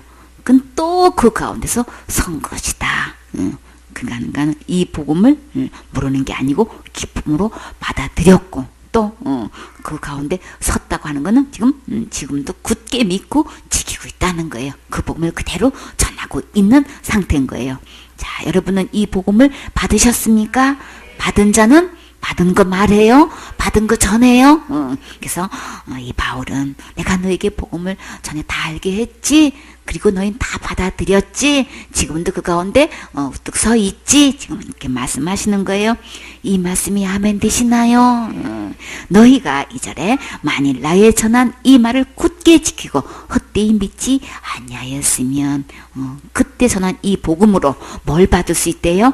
구원을 얻으리라. 내가 전한 이 복음을 듣고 믿었으면 어느 누구든지 다 구원을 받아져 있는 상태다. 분이 이야기했죠. 너희가 만일 나의 전한 이 그 말을 굳게 지키고 어떤 경우에 타협하지 않고 학술과 신학과 전통과 교리와 풍습과 이런 풍습대로 아니하고 기록된 하나님 말씀 그대로 믿고 그대로 전하고 왔다면 뭘 받을 수 있어요? 구원을 받을 수 있는 거예요. 그래서 주님은 무엇을 마지막으로 분부하셨나요? 마태복음 28장 20절에 내가 너에게 분부한 모든 것을 가르쳐 지키게 하라. 예수님께서 분부하신 것을 우리는 그대로 가르쳐야 되는 거예요. 그럼 어디로 와야 돼요? 기록된 하나님 말씀으로 와야 되는 거죠. 그러니까는 교리대로 하지 마세요. 학술대로 하지 마세요. 신학대로 하지 마세요. 전통대로 하지 마세요. 오직 기록되는 말씀대로 와야 되는 거지. 절대 그 교리가 말씀 위에 두면 안 되는 거예요. 그저 너무나 많은 사람들이 신학의 위에 와 있어. 전통이 위에 와 있어. 자기 각 교단 교리가 위에 와 있어. 절대 그거 아니에요. 그거 건드리려면 난리가 나. 당장 그냥 출교야 그냥. 그렇기 때문에 기록된 말씀은 한국도 없고 예수님은 온데간데 없고 도대체가. 교회의 머리는 누구신가요? 예수님이시잖아요. 교회의 주인은 예수님이신데 교회 정작 와서 오면 예수님이 안 계셔. 예수님 말씀은 온데간데가 없어. 복음은 온데간데가 없고 전부 다 내가 뭘 하는 걸로 되고 안 되고 다 지금 이렇게 판을 치고 있단 말이에요. 그렇기 때문에 그 어떤 것도 우리 타협해서는 안 되는 거죠. 그래서 주님은 마지막 신신당부하신 거 내가 너에게 분부한 대로 가르쳐 지키게 하라고 하셨어요. 나는 지금 모든 것을 예수님께서 기록된 말씀대로 분부하신 대로 그대로 지키고 가르치고 있는지 우리 자신을 점검을 봐야 되겠죠. 내가 세상 끝날까지 너희와 항상 함께 있으리라. 이 복음을 전하다 보면 기록된 말씀대로 가르치다 보면 뭘 받게 돼요? 핍박받게 되잖아요. 그쵸? 이단으로 몰고 완전히 상종 못한 사람으로 여기고 아니 그렇게 친하게 지내고 그렇게 좋게 지내던 사람들이 다 등 돌리고 욕하고 그냥 없던 말도 지어가지고 그냥 덮어 씌우고 매도하고 그냥 그렇게 하고 있지요. 그러나 주님은 나와 항상 함께 계신다고 약속하셨어요. 그렇기 때문에 그런 아픔이 있어도 그런 핍박이 있어도 그런 오해로 우리를 막 아주 잘못된 사람으로 뒤집어 씌워도 우리는 주님께서 분부한 말씀대로 지켜 행하고 가르쳐야 되는 거죠. 그래서 나는 예수님께서 분부하신 것만 믿고 그대로 가르치고 있는지 자신을 한번 살펴보세요. 점검하세요. 헛되이 믿지 아니하였으면 너무나 많은 사람들이 어떤 믿음을 갖고 있기 때문에 다른 믿음을 갖고 있고 다른 유사품이 있기 때문에 이것을 헛된 믿음이라고 주님 말씀하셨어요. 그래서 고린도후서 11장 4절에 누가 만일 누가 가서 우리의 전파하지 않은 다른 예수를 전파하고 있다는 거죠. 내가 너에게 전한 이 복음 말고 다른 복음을 지금 전하고 있다고 지금 이야기하는 거예요. 다른 예수를 지금 전파하고 있다는 거예요. 다른 예수를 전파하거나 혹 너희의 받지 아니하는 다른 영을 받게 하거나 이 거룩한 영, 성령님, 하나님의 아들의 영이 아니고 그리스도의 영이 아니고 하나님의 영이 아니고 다른 영을 전하고 있다는 거예요. 그리고 혹 너희의 받지 않은 아니한 다른 복음을 받게 할 때에는 근데 지금 현재 그렇게 내가 전해준 복음을 받고 굳게 서 있으면서도 너희 가운데 어떤 사람이 있다는 거예요. 내가 전하지 않은 다른 예수를 전파하고 있고 다른 영을 전하고 있는데도 불구하고 다른 복음인데도 불구하고 지금 너희가 어떻게 이렇게 잘 받아들이고 있냐? 어떻게 분별을 못하고 그거 내버려두고 있는 거야? 이게 너무 답답한 거예요. 굳게 서 있으면서도 불구하고 어떻게 그런 사람을 내버려 둘 수가 있어? 이거 지금 단호하게 이야기하고 있는 거예요. 잘도 용납하고 있구나. 어떻게 그거 받아들이고 있어? 내버려 두고 있느냐는 거예요. 교회가 이렇게 다른 복음이 침투에 들어온데도 어떻게 내버려 두고 있는 거야? 악한 영이 들어와가지고 이렇게 유사품을 만들어 놓고 있는데 어떻게 가만히 잠잠히 있을 수 있어? 이거 안 되는 거예요? 교회는 이거 지켜야 되는 거예요? 다른 악한 영이 들어가서 유사품을 만들어 놓고 이렇게 다른 복음을 쓰는데 어떻게 가만 내버려두고 그 받아들이고 있고 용납하고 있는 거야 지금. 근데 알고 보면은 너무나 많은 사람 교회가 간판만 교회만 달아져 있고 예수님이 안 계셔. 복음은 온데 간 데가 없어 지금. 이렇게 용납하고 있어서 다른 복음이 판치고 있는 교회가 지금 얼마나 많냔 말이에요. 뭘로 지금 그냥 자기는 완전하다고 지금 속고 있어요? 우리 교대는 큰 교단이야.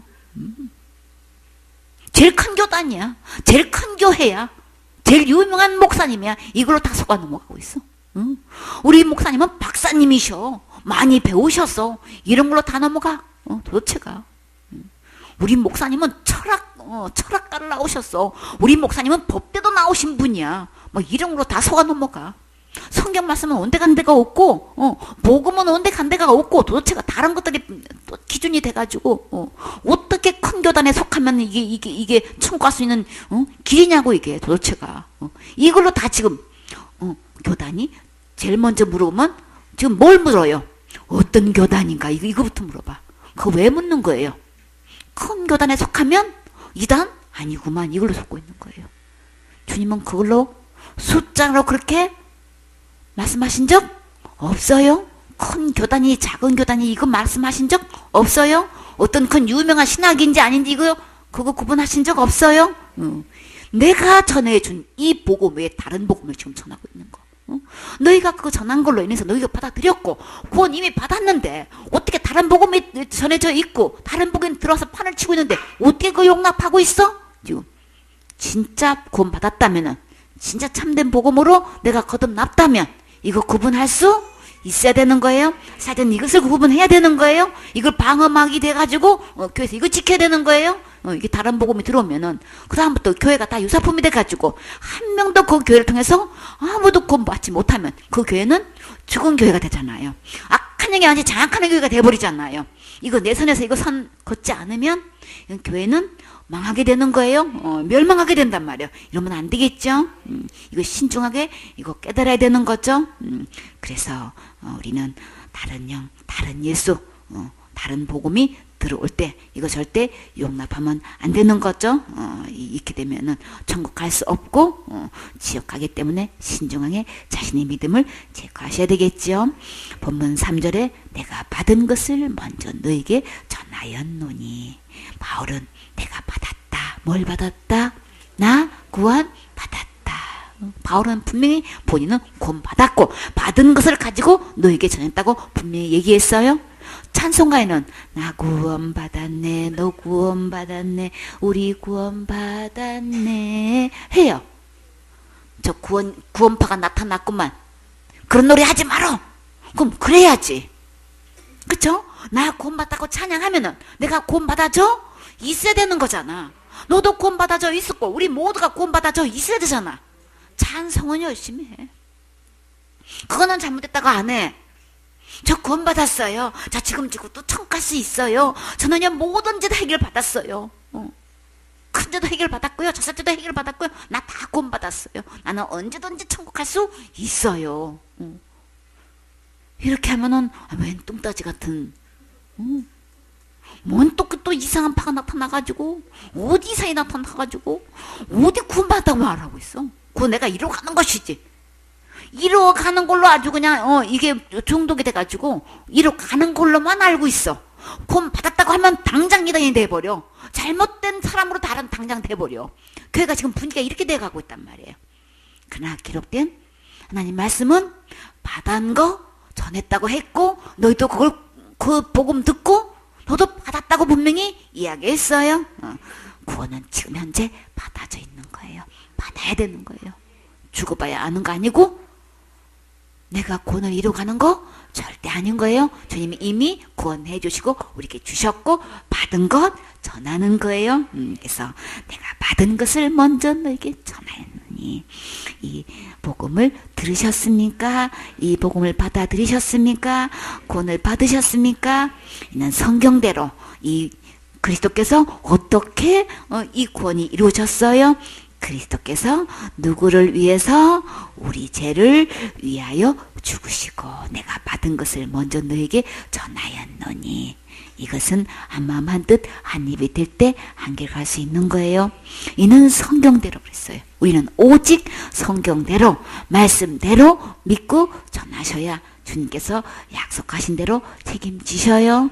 그리스도께서 우리를 위하여 죽으셨다고 하셨어요. 예수님께서 나를 위해 왜 죽으셔야 했나요? 죄값은 죽어야 지불되기 때문에 주님은 구절구절 말씀하시는 거예요. 죄값은 죽는 거다.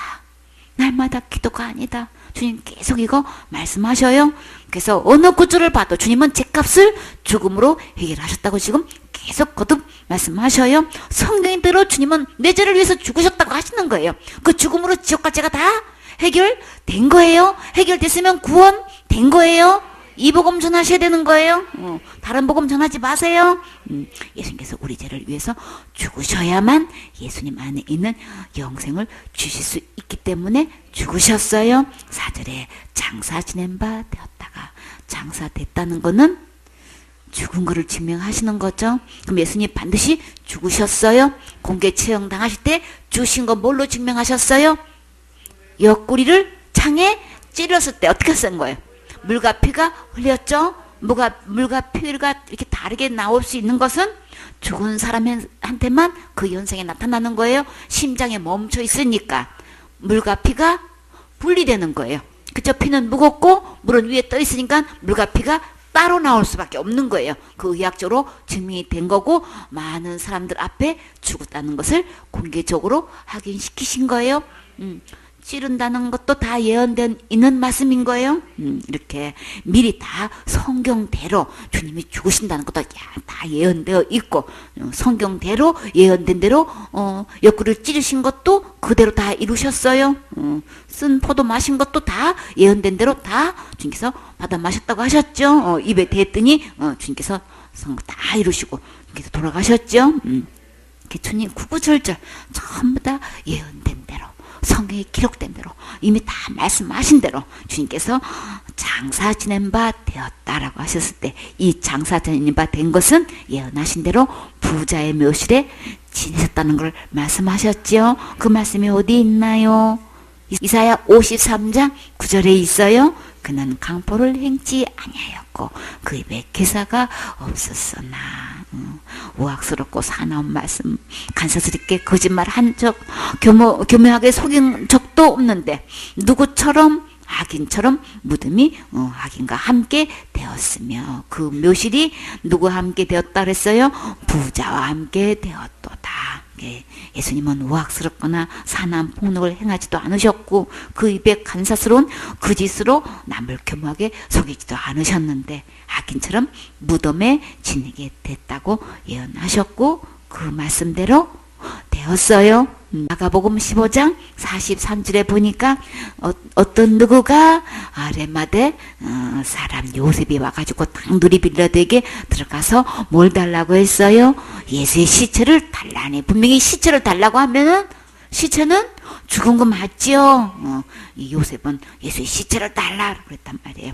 이 사람은 존귀한 공회원이요 하나님의 나라를 기다리는 자라. 그래서 46절에 보니까 요셉이 세마포로 달라고 해가지고 어떻게 했냐면 세마포로 다 싸가지고 예수를 데려다가 어떻게 했어요? 이것으로 싸서 바위 속에 판 무덤에 두고 돌로 굴려 무덤 문에 놓음에. 그러면 예수님 분명히 시체를 달라고 하셨고 이렇게 세마포로 쌌고 바위 속에 판 무덤에 넣어뒀다고 하는 것은 장사 지내는 거죠. 무덤에 분명히 묻히신 거예요. 그래서 예수님께서 성경 말씀대로 장사 지낸 바 된 것이 맞지요. 성경대로 또 어떻게 하셨나요? 사흘 만에 다시 살아나사 성경대로 부활하셨 하신 말씀이 어디에 기록됐나요? 이사야 53장의 4절에서 11절까지 다 기록되어 있지요. 그리고 시편 16편 8절에 내가 여호와를 항상 내 앞에 모시며 그가 내 우편에 계심으로 내가 요동치 아니하리로다. 이러므로 내 마음이 기쁘고 내 영광도 즐거워하며 내 육체도 안전히 거하리니 이는 내 영혼을 음부에 버리지 아니하시며 주의 거룩한 자로 썩지 않게 하실 것임이니이다. 주께서 생명의 길로 내게 보이시리니 주의 앞에는 기쁨이 충만하고 주의 우편에는 영원한 즐거움이 있나이다. 주님께서 이렇게 장사 지낸 바 되었다가 성경대로 다시 살아나셔서 이렇게 장사 지낸 바 되었다가 성경대로 사흘 만에 다시 살아나셨다고 분명히 기록되어 있지요. 그래 게바에게 보이시고 후에 12 제자에게와 요한복음 20장 6절에 보면 시몬 베드로도 따라와서 무덤에 들어가 보니까 세마포가 놓였죠. 막달라 마리아가 무덤에 갔다가 보니까 동산직인 줄 알고 그냥 울면서 매달렸지요. 주님께서 우리 예수님의 시체를 옮겨놨으면 나한테 좀 말씀 좀 해주세요. 그래가지고 보니까 뭐예요? 예수님이 살아나셨어요. 그쵸? 동산직인 줄 알고 막 울면서 얘기했더니 예수님이 마리아야 하니까 벌써 그냥 벌써 예수님인 줄 알고 그쵸? 막 붙잡았지요. 예수님이 살아나셨다는 것을 와서 전하니까 제자들이 믿었어요. 그래서 베드로가 어떻게 해요? 무덤에 달려가서 그냥 그거 듣고만 그때 난 믿을 수가 없어. 예수님 다시 살아나시다니 막 그래가지고 의심 반 사실이면 얼마나 좋을까 그냥 막 그래가지고 달려갔을 때 누구도 달려갔어요. 요한도 같이 달려갔지요. 그래서 시몬이 따라와가지고 무덤에 들어가서 누가 먼저 도착했어요. 요한이 먼저 도착했어요. 어째서요? 젊으니까 청년이니까 나는 뜀박질 너무 더 잘하는 거야. 헐레벌떡 나중에 이제 시몬 베드로도 따라와서 이제 무덤에 들어가 보니 무덤까지는 왔는데 들어가려고 하니까 요한이 너무 무서워. 근데 나중에 이제 시몬 베드로 따라와가지고 무덤에 딱 들어가는 거야. 참. 근데 보니까 뭐가 무덤에 놓여 있어요? 예수님은 안 계시고, 온데간데 없고 세마포가 예수님을 싼 요셉이 세마포로 쌌다 그랬죠? 세마포가 막 흐트러져 있는 게 아니고 어떻게 돼 있는 거예요? 다 그냥 개켜서 있는 거예요. 세마포가 놓여있고 또 머리를 쌌던 수건은 세마포와 함께 놓이지 않고 딴 곳에 개켜 있더라. 그러니까 그때야 무대에 먼저 왔던 그 다른 제자도 들어가 보고 믿더라. 진짜 예수님 살아나신 거 맞네. 그 여자들이 와서 이야기했던 거 진짜 예수님 살아 계셨네. 그래가지고 마가복음 16장 14절에 보니까 그 후에 11 제자가 음식을 먹을 때에 예수께서 저에게 나타나사 저희의 믿음 없는 것과 뭐를 또 마음이 완악한 것을 꾸짖으시니 주님께서 한마디 들었어요. 믿지 않는데 주님께 야단 맞아요. 어찌 이렇게 많은 증거를 보여주고 했는데도 어찌 그 말을 안 믿어? 믿음 없는 자라고 지금 한마디 주님 말씀하셨고 들었어요. 지금 꾸짖을 때 달게 받으세요. 그냥 다른 복음 들었다고 할 때 그 믿음 다른 믿음이라고 할 때 그 믿음 갖고 천국 못 간다고 할 때 한 소리 들으시고 빨리 깨닫고 돌아오세요. 아직 늦지 않았어요. 말로 좋게 주님께서 하실 때 듣고 아멘 하세요. 마음은 열고 받아들이세요. 고집 부리고 완악하게 했다가는 그 마음 갖고는 천국 갈 수가 없기 때문에 자신을 돌아보셔야 되겠죠. 이는 자기의 살아난 것을 본 자들의 말을 믿지 아니하밀러라. 주님께서 이렇게 죽고 부활하심으로 우리 지옥과 모든 데 다 해결했다고 하실 때 믿으세요. 그거 안 듣다가는 그거 안 믿다가는 심판대에 가서 엄청 야단 맞아요. 야단 맞고 끝나나요? 거기는 형벌이 따라요. 얼마만큼요? 세세토록 형벌 받아요. 그러니까 형벌 받기 전에 지금 듣고 깨달으셔야 되겠지요. 그래서 요한복음 21장 13절에 보니까 예수께서 가셔서 떡을 가져다가 저에게 주시고 생선도 그와 같이 하시니라. 주님이 다 한상 차려 놓으시고 떡도 주시고 생선도 주셨어요. 이것은 예수께서 죽은 자 가운데서 살아나신 후에 세 번째로 제자들에게 나타나신 것이라. 주님 죽음에서 살아나신 거 봤지요? 성경대로 살아나셨어요. 주님께서는 살아나셔서 이렇게 제자들을 세 번째 만나주고 계셔요. 분명히 살아나신 거 제자들 보셨어요? 베드로에게 보여주셨다고 하셨고 제자들에게 보여주셨어요. 저희가 저반을 먹은 후에 예수님이 한상 차려주신 거 다 받아 먹은 후에 예수님께서 베드로에게 뭐라고 하셨나요? 요한의 아들 시몬아, 내가 이 사람들보다 나를 더 사랑하시느냐. 이 사람들보다도 제자들은 사랑해 베드로가. 근데 주님은 뭘 묻고 싶은 거예요? 이 제자들보다도 나를 더 사랑하느냐. 목회는 어떻게 하는 거예요? 제자를 사랑하는 거 아니고 양떼를 먼저 사랑하는 게 아니고 누구를 사랑해야? 예수님을 사랑할 때 주님은 양떼를 어떻게 하시나요? 양떼를 맡기시죠. 내가 이 사람들보다 나를 더 사랑하느냐 하시니 가로되 주여 그러하이다. 내가 주를 사랑하는 줄 주께서 아시나이다. 그러니 주님께서 뭐라고 하셨어요? 내 어린 양을 먹이라. 주님을 사랑할 때에 양떼에게 먹일 양식 있어요. 주님 사랑하는 심정으로 양떼를 양육하는 거예요. 주님 사랑으로 주님 심령으로 받아서 하는 거예요. 그래서 그런 자에게 주님은 양떼를 맡기시죠. 양떼 따라다닌다고 양떼 뒷바라지 한다고 그거 되는 거 아니에요. 그 공급은 주님으로 받아서 하는 거죠. 마태복음 28장 16절에 11 제자가 갈릴리에 가서 예수의 명하신 산에 이르러 예수를 배웠고 경배하니 오히려 의심하는 자도 있더라. 예수님 부활하신 거 직접 보고도 진짜 살아나신 거 맞아? 보고도 의심해. 참 우리는 너무나 중독이 돼 있어가지고 부활한 걸 한 번도 보지도 못했거든. 들어본 적도 없거든.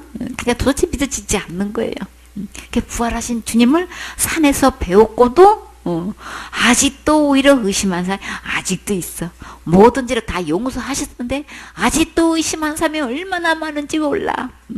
이게 들려지고 믿어진 사람은 이 세상에서 가장 행복한 사람. 예수님 뭐든지 다 해결해 줬어. 그 죄를 사함을 받은 사람이 이 세상에서 가장 행복하다고 주님은 말씀하셨어요. 그럼 우리는 이 세상에서 가장 행복한 사람인 거예요. 본문 말씀 고린도전서 15장 6절에 그 후에 누구에게 보여주셨나요? 500여 형제에게 일시에 보이셨나니. 한 사람에게 보여주신 게 아닌 거예요. 제자들이 몰래 꾸며가지고 지어낸 말 아니고 이렇게 일시에 이렇게 그냥 500여 형제에게 보여주셨어요. 그 중에 지금까지 태반이나 살아있대요. 어떤 이는 잠들었으며, 태반이라는 것은 절반이 지나는 거예요. 반수 이상 지나는 걸 이야기하는 거예요. 자, 누가 잠들었나요?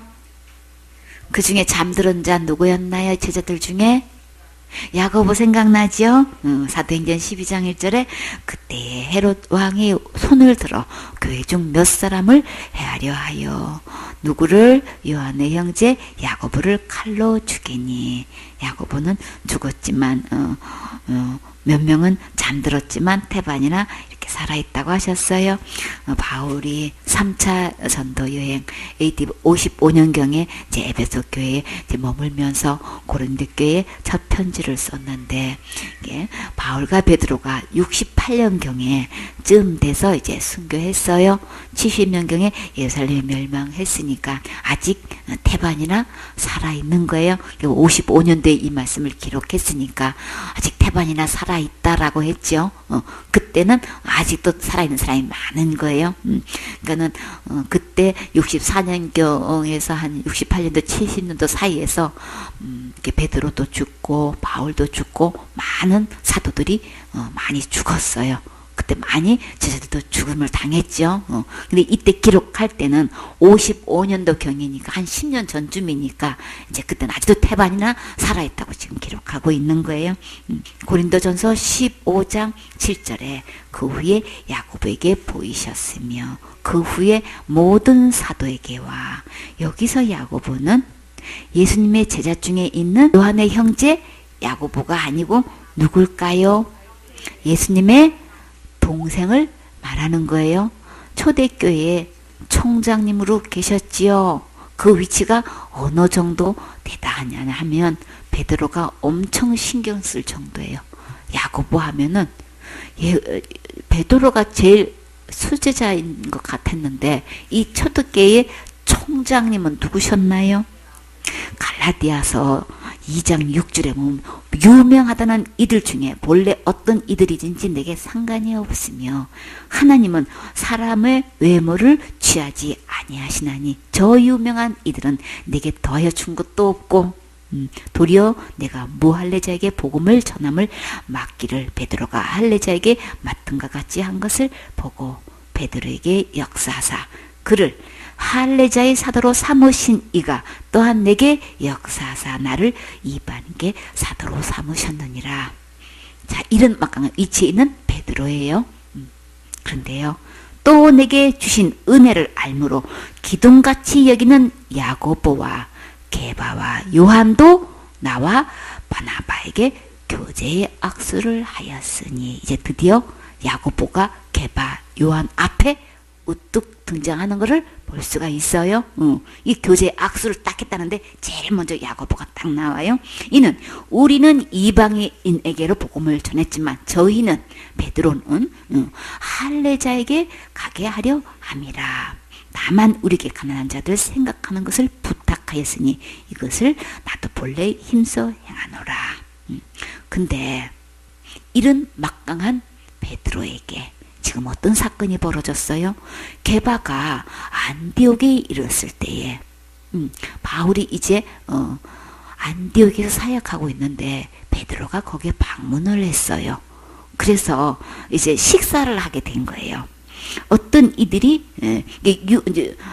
이렇게 식사를 하고 있는 중에 무슨 일이 있었냐면 안디옥에 이르렀을 때 책망할 일이 있기로 내가 저를 면책하였노라. 면책했다는 거는 아주 면제나 떼고 책망한 거예요. 그것도 공개석상에서. 이렇게 엄청난 위치에 있는 베드로 선생님을 갖다가 바울이 지금 야단을 치는 거예요. 엄청나게 지금 호통을 치는 거예요. 좋게 얘기하는 게 아니고 막 바울이 엄청 화가 나 있는 거예요. 뭐 때문에 화가 나가지고 야단을 치는지 봐요. 야고보에게서 온 어떤 이들이 이르기 전에 이제 이 베드로가 먼저 이렇게 안디옥에 와서 있어서 이제 식사를 하고 있는데 야고보에서 온 어떤 이들이 있는 거예요. 그러면 야고보가 보낸 사람들이죠. 그러니까 야고보하고 엄청 밀접한 관계가 있는 사람이 이제 도착하려고 하는 거예요. 누구 신경 쓰는 거예요, 지금? 야고보가 보낸 사람인 거예요. 그런데 야고보에서 온 어떤 이들이 이르기 전에, 도착하기 전에 게바가 이방인과 함께 먹다가 그러니까 안디옥에 있는 이 이방인들하고 함께 식사를 하고 있는데 이 야고보가 보낸 이들이 도착하기 전에 슬쩍 일어나는 거야. 먹다가 저희가 오매 그가 할례자들을 두려워하여 가지고 어떻게 했어요? 떠나가지고 물러가매. 남은 유대인들도 저와 함께 외식함으로 슬쩍 먹다가 일어나서 또 자리를 딱 피해서 안 먹은 척하고 있는 거예요. 근데 누구도 거기서 유혹됐어요? 바나바도 저희의 외식에 유혹되었느니라. 그래가지고 바울이 이거 한두 사람의 문제가 아닌 거야. 야고보에서 온 사람들을 신경 써가지고 할례 받은 자들을 이게 거슬리는 거야. 한 소리 듣겠는 거야. 베드로가 한번 혼난 적이 있어. 어디 갔다가 이방인 집에 가가지고 복음 전했다가 거기서 먹고 지냈다고. 오니까 막 아주 그냥 예루살렘에서 벌떼까지 달라들어가지고 공격이 있는 대로 들어오는 거야. 어디도 할례도 안 받은 사람 집에 가가지고 먹고 자냐 말이지. 막 그랬다가 그냥 막 하는 댕통한 소리 듣고 조용히 가가지고 이제 주님께서 이렇게 여차저차 해가지고 그 집이 어느 집인가요? 고넬료 집에 가가지고 이차저차 여차저차 해가지고 이렇게 그 천사가 나타나가지고 고넬료 집에 나타나서 요빠 있는 베드로를 초청해라. 그래서 너와 내 집에 구원 얻을 말씀을 전할 것이다. 이렇게 해가지고 주님이 환상 가운데서 의심 말고 가라 그렇게 말씀하셔가지고 환상도 보여주시고 의심 말고 따라가라 그래가지고 가서 복음을 전했더니만 예루살렘에서 우리에게 아주 그냥 전무후무한 성령의 역사가 일어난가 그 집에서 또 동일하게 이루시더라. 그래가지고 말씀을 받아들이는 그들에게 성령님이 막 임하시는데 내가 누구 간데 하나님께서 이렇게 막 역사하시는 걸 내가 막을 수 있겠냐. 그렇게 보고를 하니까 그들이 어떤 유명한 말씀을 했나요? 하나님께서 우리에게 주신 어떤 말씀? 구원 얻는 구원의 생명 얻는 회개를 이방인에게도 주신 거구나. 회개에는 생명 얻는 회개 있어요. 이거는 일생에 단 한 번 얻는 거예요. 생명은 한 번으로 끝나요. 절대 잃어버리는 거 아니기 때문에. 그래서 회개는 일생에 한 번 있는 거예요. 구원받는 회개, 영생 얻는 회개, 제사함 받는 회개는 일생에 딱 한 번 있어요. 그래서 그들이 그 보고를 듣고 이방인에도 생명 얻는 회개를 주신 거네. 그래가지고 한 번 엄청 할례자에게 뒤인 적이 한 번 있어. 딱 그들이 와가지고 직접 이거 식사하는 거 봤다가는 할례자에게 또 볼 때같이 당할 거 생각하니까 골치 아픈 거야. 그래가지고 슬쩍 일어나서 딱 나가니까 이 함께 식사하는 사람도 또 그거 당할 것 같으니까 감당이 안 되니까 또 슬쩍 일어나서 갔다가 바나바까지 그러니까는 그냥 바울이 어디 외식을 하느냐고 그냥 막 있는 대로 그냥 면책을 안 할 수가 없어. 원인 제공했지요. 무슨 소리 들을지라도 동일하게 그때나 지금나 하나님께서 유대인이든 이방인이든 동일하게 이렇게 역사하셔서 다 그들에게도 생명 얻는 회개도 하게 하시고 구원도 주시고 영생도 주시고 하나님 자녀 되게 해 주시는구나. 복음을 전할 수 있는 기회를 삼으면 되는데 슬쩍 일어나서 이렇게 외식을 하고 있으니까 막 정신 차리라고 지금 누가 야단치는 거예요? 하나님이 야단치는 거예요. 하나님 누구를 통해서? 바울을 통해 가지고 지금 있는 대로 지금 혼지금 나는 거예요. 할례자에게 핍박 받는 게 나요? 하나님께 한 소리 들으실래요? 하나님은 하나님답게 야단치시면 얼마나 무서우냐고.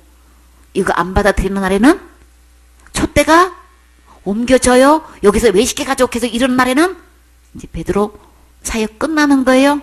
그러니까 주님께서 기회를 주시는 거예요. 지금 바울을 통해서 책망하실 때 아멘하고 두 손 들고 항복하고 나와야죠. 제가 잘못했습니다 하고 두 손 들고 나와야지. 그쵸? 근데 여기서 베드로가 뭐라고 변명했나요? 아무 얘기 없어요. 그러니까 면책 받고 엄청 얼굴이 빨개졌나 봐. 외식을 깨닫고 엄청 창피했나 봐. 잘못했어요. 항복했나 봐. 그쵸? 그 뒤로 얘기 없으니까. 왜 이 얘기 성경에 기록됐을까요? 이렇게 많은 사람들이 유혹될까 봐. 베드로도 영향받는 판인데 베드로도 한번 혼나고 혼이 나가지고 그 다음에 이게 몰래 피해서 가지고 그 핍박이 엄청난 거예요. 얼마나 할례자의 핍박이 세길래 베드로가 이렇게 나오냐고. 그러니까 아무도 외식하지 말라고. 할례자 앞에서 당당하게 복음 전하고 함께 식사하고 양육하라고 목회하라고. 지금 주님은 이렇게 못 박아 두는 거예요. 베드로도 면책받았는데 이런 문제로 이렇게 할례자가 식사하냐 마냐 율법에 의한 외식을 하지 마세요.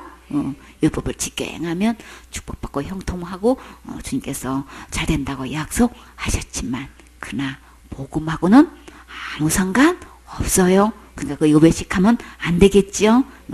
이 야고보에게서 온 할례자라 그랬어요. 그렇죠?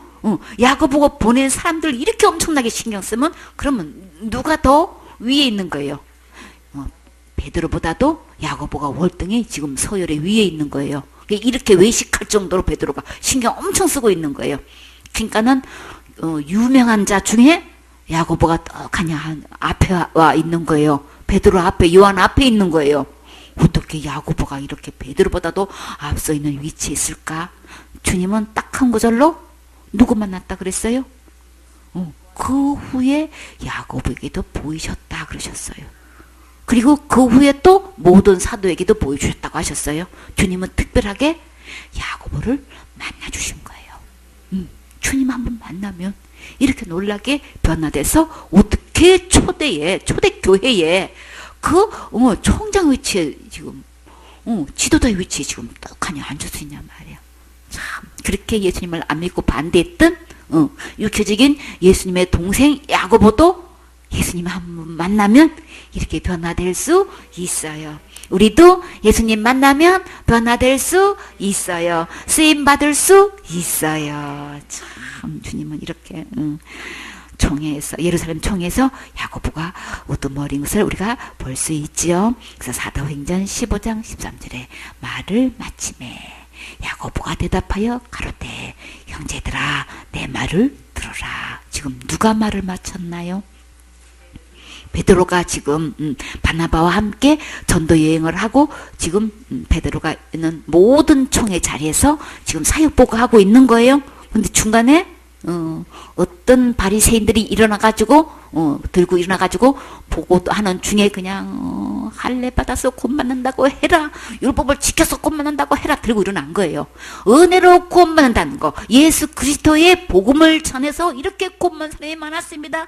하나님께서 이렇게 특별하게 놀랍게 역사에서 이렇게 치료도 해주시고 막 기적도 이렇게 해주시고 이렇게 주님께서 우리에게 해놨던 것들을 이방인에게 해주셨습니다. 이걸 보고하면서 이렇게 저렇게 구원받는 사람이 많습니다라고 하고 있는데 그냥 내버뒀다가는 이렇게 예수 그리스도의 은혜로 구원받습니다라는 것을 그냥 듣고 구원받는 게 나타나니까는 막 사단이 들고 일어나가지고 은혜로 구원받는 게 아니고 할례 받아서 구원이라고 해, 율법 받아서 구원받는다고 해라 막 이러고 막 들고 일어나서 그냥 막 아주 폭동을 일으킨 거예요. 그러니까 그 시대에 지금 어떻게 써요?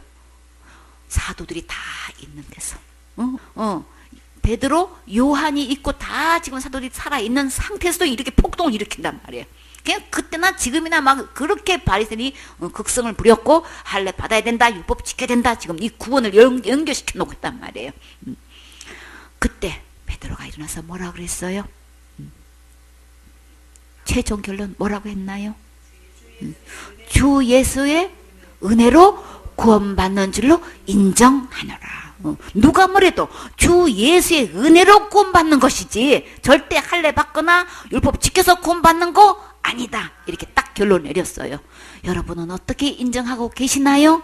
누가 뭐래도 주 예수의 은혜로만 구원받는 거예요. 절대 율법을 지키냐 안 지키냐, 내가 어떤 율법의 행위로 구원받는 거 아니고, 내가 선행을 어떻게 많이 해서 구원받는 게 아니고, 내가 무슨 큰 죄 지어서 지옥 가는 게 절대 아니고 오직 예수 그리스도의 은혜로만 구원받는 거예요.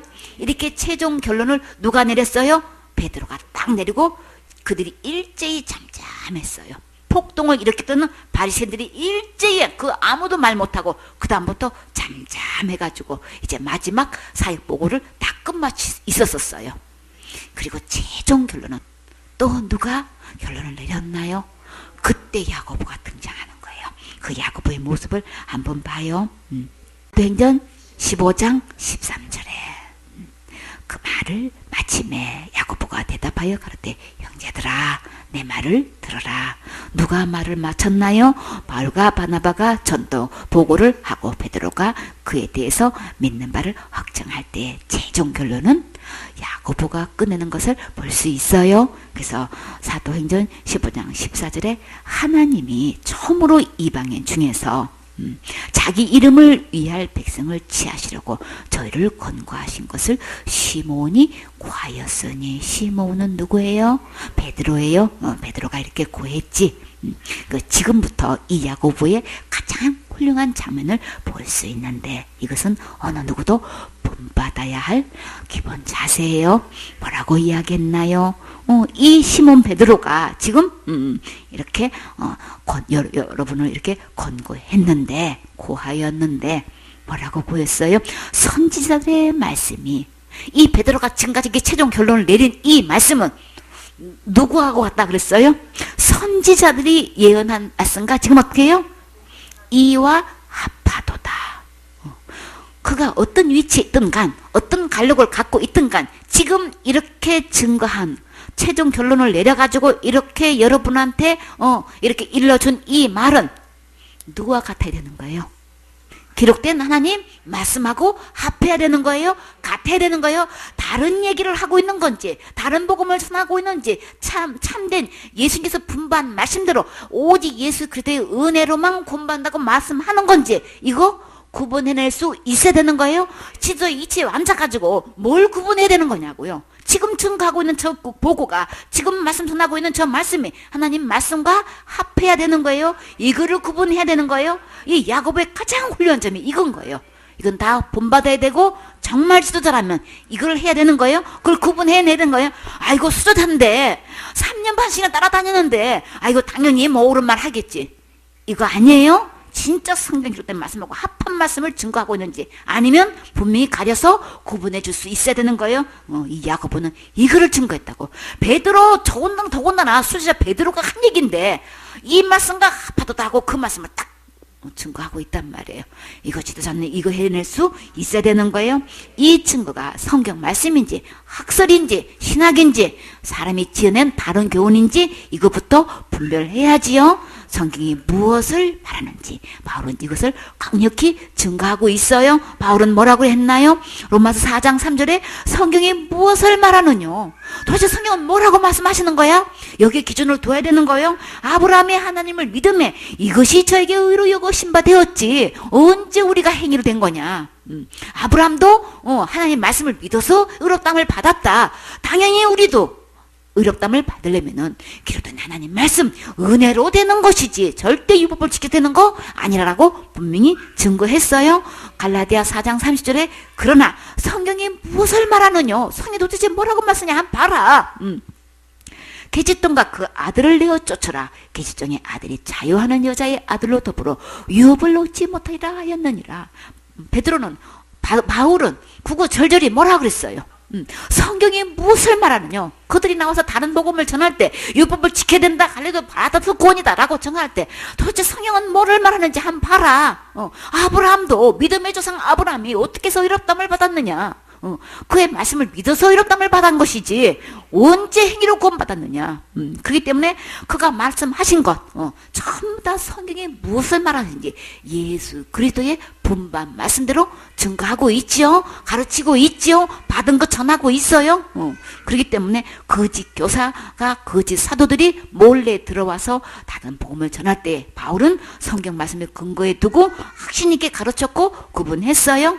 예수님은 바리새인의 누룩을 조심하라고 하셨지요. 그러니까 그들의 이론과 사상과 교훈이 기록된 하나님 말씀과 맞지 않기 때문에 분별하고 주의하라고 했어요.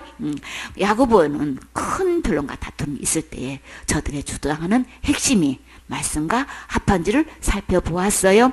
지도자는 이 기본 정신이 너무나 중요해요.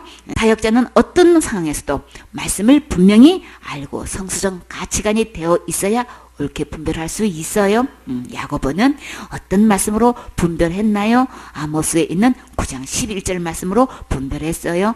15장 사도행전 15장 16절에 이후에 내가 돌아와서 다윗의 무너진 장막을 다시 지으며 그 타락한 것을 다시 지어 일으키리니 이는 그 남은 사람들과 내 이름으로 일컬음을 받는 모든 이방인들로 주를 찾게 하려 함이라 하셨으니, 즉 예로부터 이것을 알게 하시는 주의 말씀이라 함과 같으니라. 그래서 베드로가 사도행전 15장 11절에 우리가 저희와 동일하게 주 예수의 은혜로 구원받는 줄을 믿노라 하니라 하고 주장할 때에 이 말씀이 주의 말씀과 합하다고 증거했어요. 이게 야고보는 또 무엇을 했나요? 야고보서를 기록했지요. 야고보서 1장 1절에 하나님과 주 예수 그리스도의 종 야고보는 흩어져 있는 12지파에게 편지하노라. 이렇게 야고보서를 이렇게 서신을 기록했어요. 그리고 예수님의 동생 중에 또 누가 있었나요? 유다가 있었죠. 유다서를 기록하면서 자기소개를 할 때 어떻게 했어요? 야고보의 형제라고 이렇게 소개하는 걸 볼 수가 있어요. 그만큼 야고보는 그 이스라엘 백성 중에 유대인 중에 알려진 위치에 있었던 거예요. 야고보 하면은 벌써 다 이 총에서 제일 높은 우두머리 위치에 있었기 때문에 저는 유다라고 하면 아무도 모르니까 저는 야고보의 동생이에요. 이렇게 자기소개를 할 정도로 야고보가 그만큼 위치에 있었고 알려져 있다는 것을 우리가 볼 수 있죠. 그래서 유다서 1장 1절에 예수 그리스도의 종이요. 야고보도 그랬고 유다도 그랬고 지금 자기를 전부 다 예수님의 종이다. 그렇게 살아있을 때는 예수님을 안 믿고 핍박하더니만 예수님의 부활하신 예수님을 만난 이후로 이렇게 나는 예수님 그리스도의 종입니다. 막 이렇게 지금 딱 증거하고 제일 서두가 이렇게 인사가 시작되고 있어요. 야고보의 형제인 유다는 이렇게 설명하고 있지요. 부르심을 입은 자 곧 하나님 아버지 안에서 사랑을 얻고 예수 그리스도를 위하여 지키심을 입은 자들에게 편지하노라 라고 할 때에 유다도 야고보의 형제라고 야고보를 이렇게 이야기했어요. 본문으로 돌아와서 고린도전서 15장 8절에 맨 나중에 누구를 만나주셨나요? 부활하신 주님 다 만났고 야고보도 만났고 유다도 만났고 베드로도 만났고 그런데요 사도들도 만났고 500여 형제들도 만났는데 누가 만나야 돼요? 내가 만나야 되는 거예요. 그렇죠? 바울은 누가 만났다고 했어요? 맨 나중에 만삭되지 못하여 난 자 같은 내게도 보이셨느니라. 자, 바울도 이렇게 주님이 만나주셨다고 부활하신 예수님을 만났다고 지금 증거하고 있어요. 그럼 누구도 만나야 돼요? 부활하신 주님을 나도 만났어요. 처음이든 나중이든 부활하신 주님을 배울 수만 있다면 얼마나 좋겠어요. 그렇죠?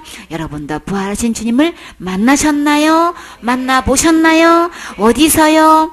우리는 기록된 하나님 말씀에서 만나보셨나요? 그래요. 참 잘하셨어요. 바울은 어디서 만났나요? 다메섹에서 만났지요. 다메섹에서 왜 갔어요, 바울이? 예수님 만난 사람들 다, 아니, 예루살렘에 있는 사람들 잡아서 감옥에 넣는 것도 성이 안 차가지고, 저 다메섹까지 얼마나 먼데 예루살렘에서. 그같이 도시락 싸가지고 가가지고, 제사장들한테 고문을 받아가지고, 권세를 받아가지고 고문을 받아서 베드로, 다메섹까지 있는 가서 예수님 믿는 사람들 다 잡아가지고, 예루살렘에 다 그냥 잡아 올라고까지 했는 공문을 받아서 그냥 살기가 등등 해가지고, 다메섹으로 가다가, 누가 붙잡혔나요? 부활하신 예수님을 만나가지고 자기가 붙잡혔어. 자기가 이제 붙잡혀서 일생 동안 복음 위해서 쓰임 받았어요. 어떤 동기로 예수님 믿는 사람 잡아들이러 갔던 간에 이렇게 그냥 아주 그냥 살인을 마다하고 살기가 등등했다 그랬어요. 그렇죠? 그런 바울도 그런 사울도 예수님 만나면 바울로 변해요. 그쵸? 그래서 우리 소망 있어요. 9절에 나는 사도 중에 지극히 작은 자라 내가 하나님의 교회를 핍박하였으므로 사도라 칭함을 받기에 감당치 못할 자인 거예요. 자기가 한지 생각하면은, 이거는 뭐 내가 어떻게 사도라고 해. 그래서 막 사도 중에서도 지극히 작은 자라고. 나중에는 그게 어떻게 고백했어요? 괴수 중에 내가, 죄인 중에 내가 괴순이라까지 고백했지요. 예수님의 은혜를 깨달으면 깨달을수록, 복음 전하면 전할수록 나는 완전히 율법으로 의하면 죄인 중에 나는 괴수밖에 안 되는 거예요. 그쵸? 그래서 우리는 복음을 말씀대로 잘 몰랐을 때는 다른 사람들과 똑같이 잘못 믿고 잘못 전했지요. 그래서 그때 생각하면 사역자라고 말하기에는 감당치 못할 자이지만 그러나 우리는 누구의 은혜로 저 예수님의 은혜로 참 이렇게 복음을 전할 수 있는 참된 예수님을 전할 수 있는 사역자가 되게 해 주셨어요. 오직 그것은 무엇으로 얻어낸 거예요? 10절에 그러나가 있어요. 그렇죠? 어떻게 하면 그러나가 될 수 있을까요? 부활하신 예수님 만나면 그러나가 될 수 있어요. 나의 나 된 것은 하나님의 은혜로 된 것이니 내가 어떻게 사도가 될 수가 있었어? 어떻게 복음을 전할 수 있게 됐었어?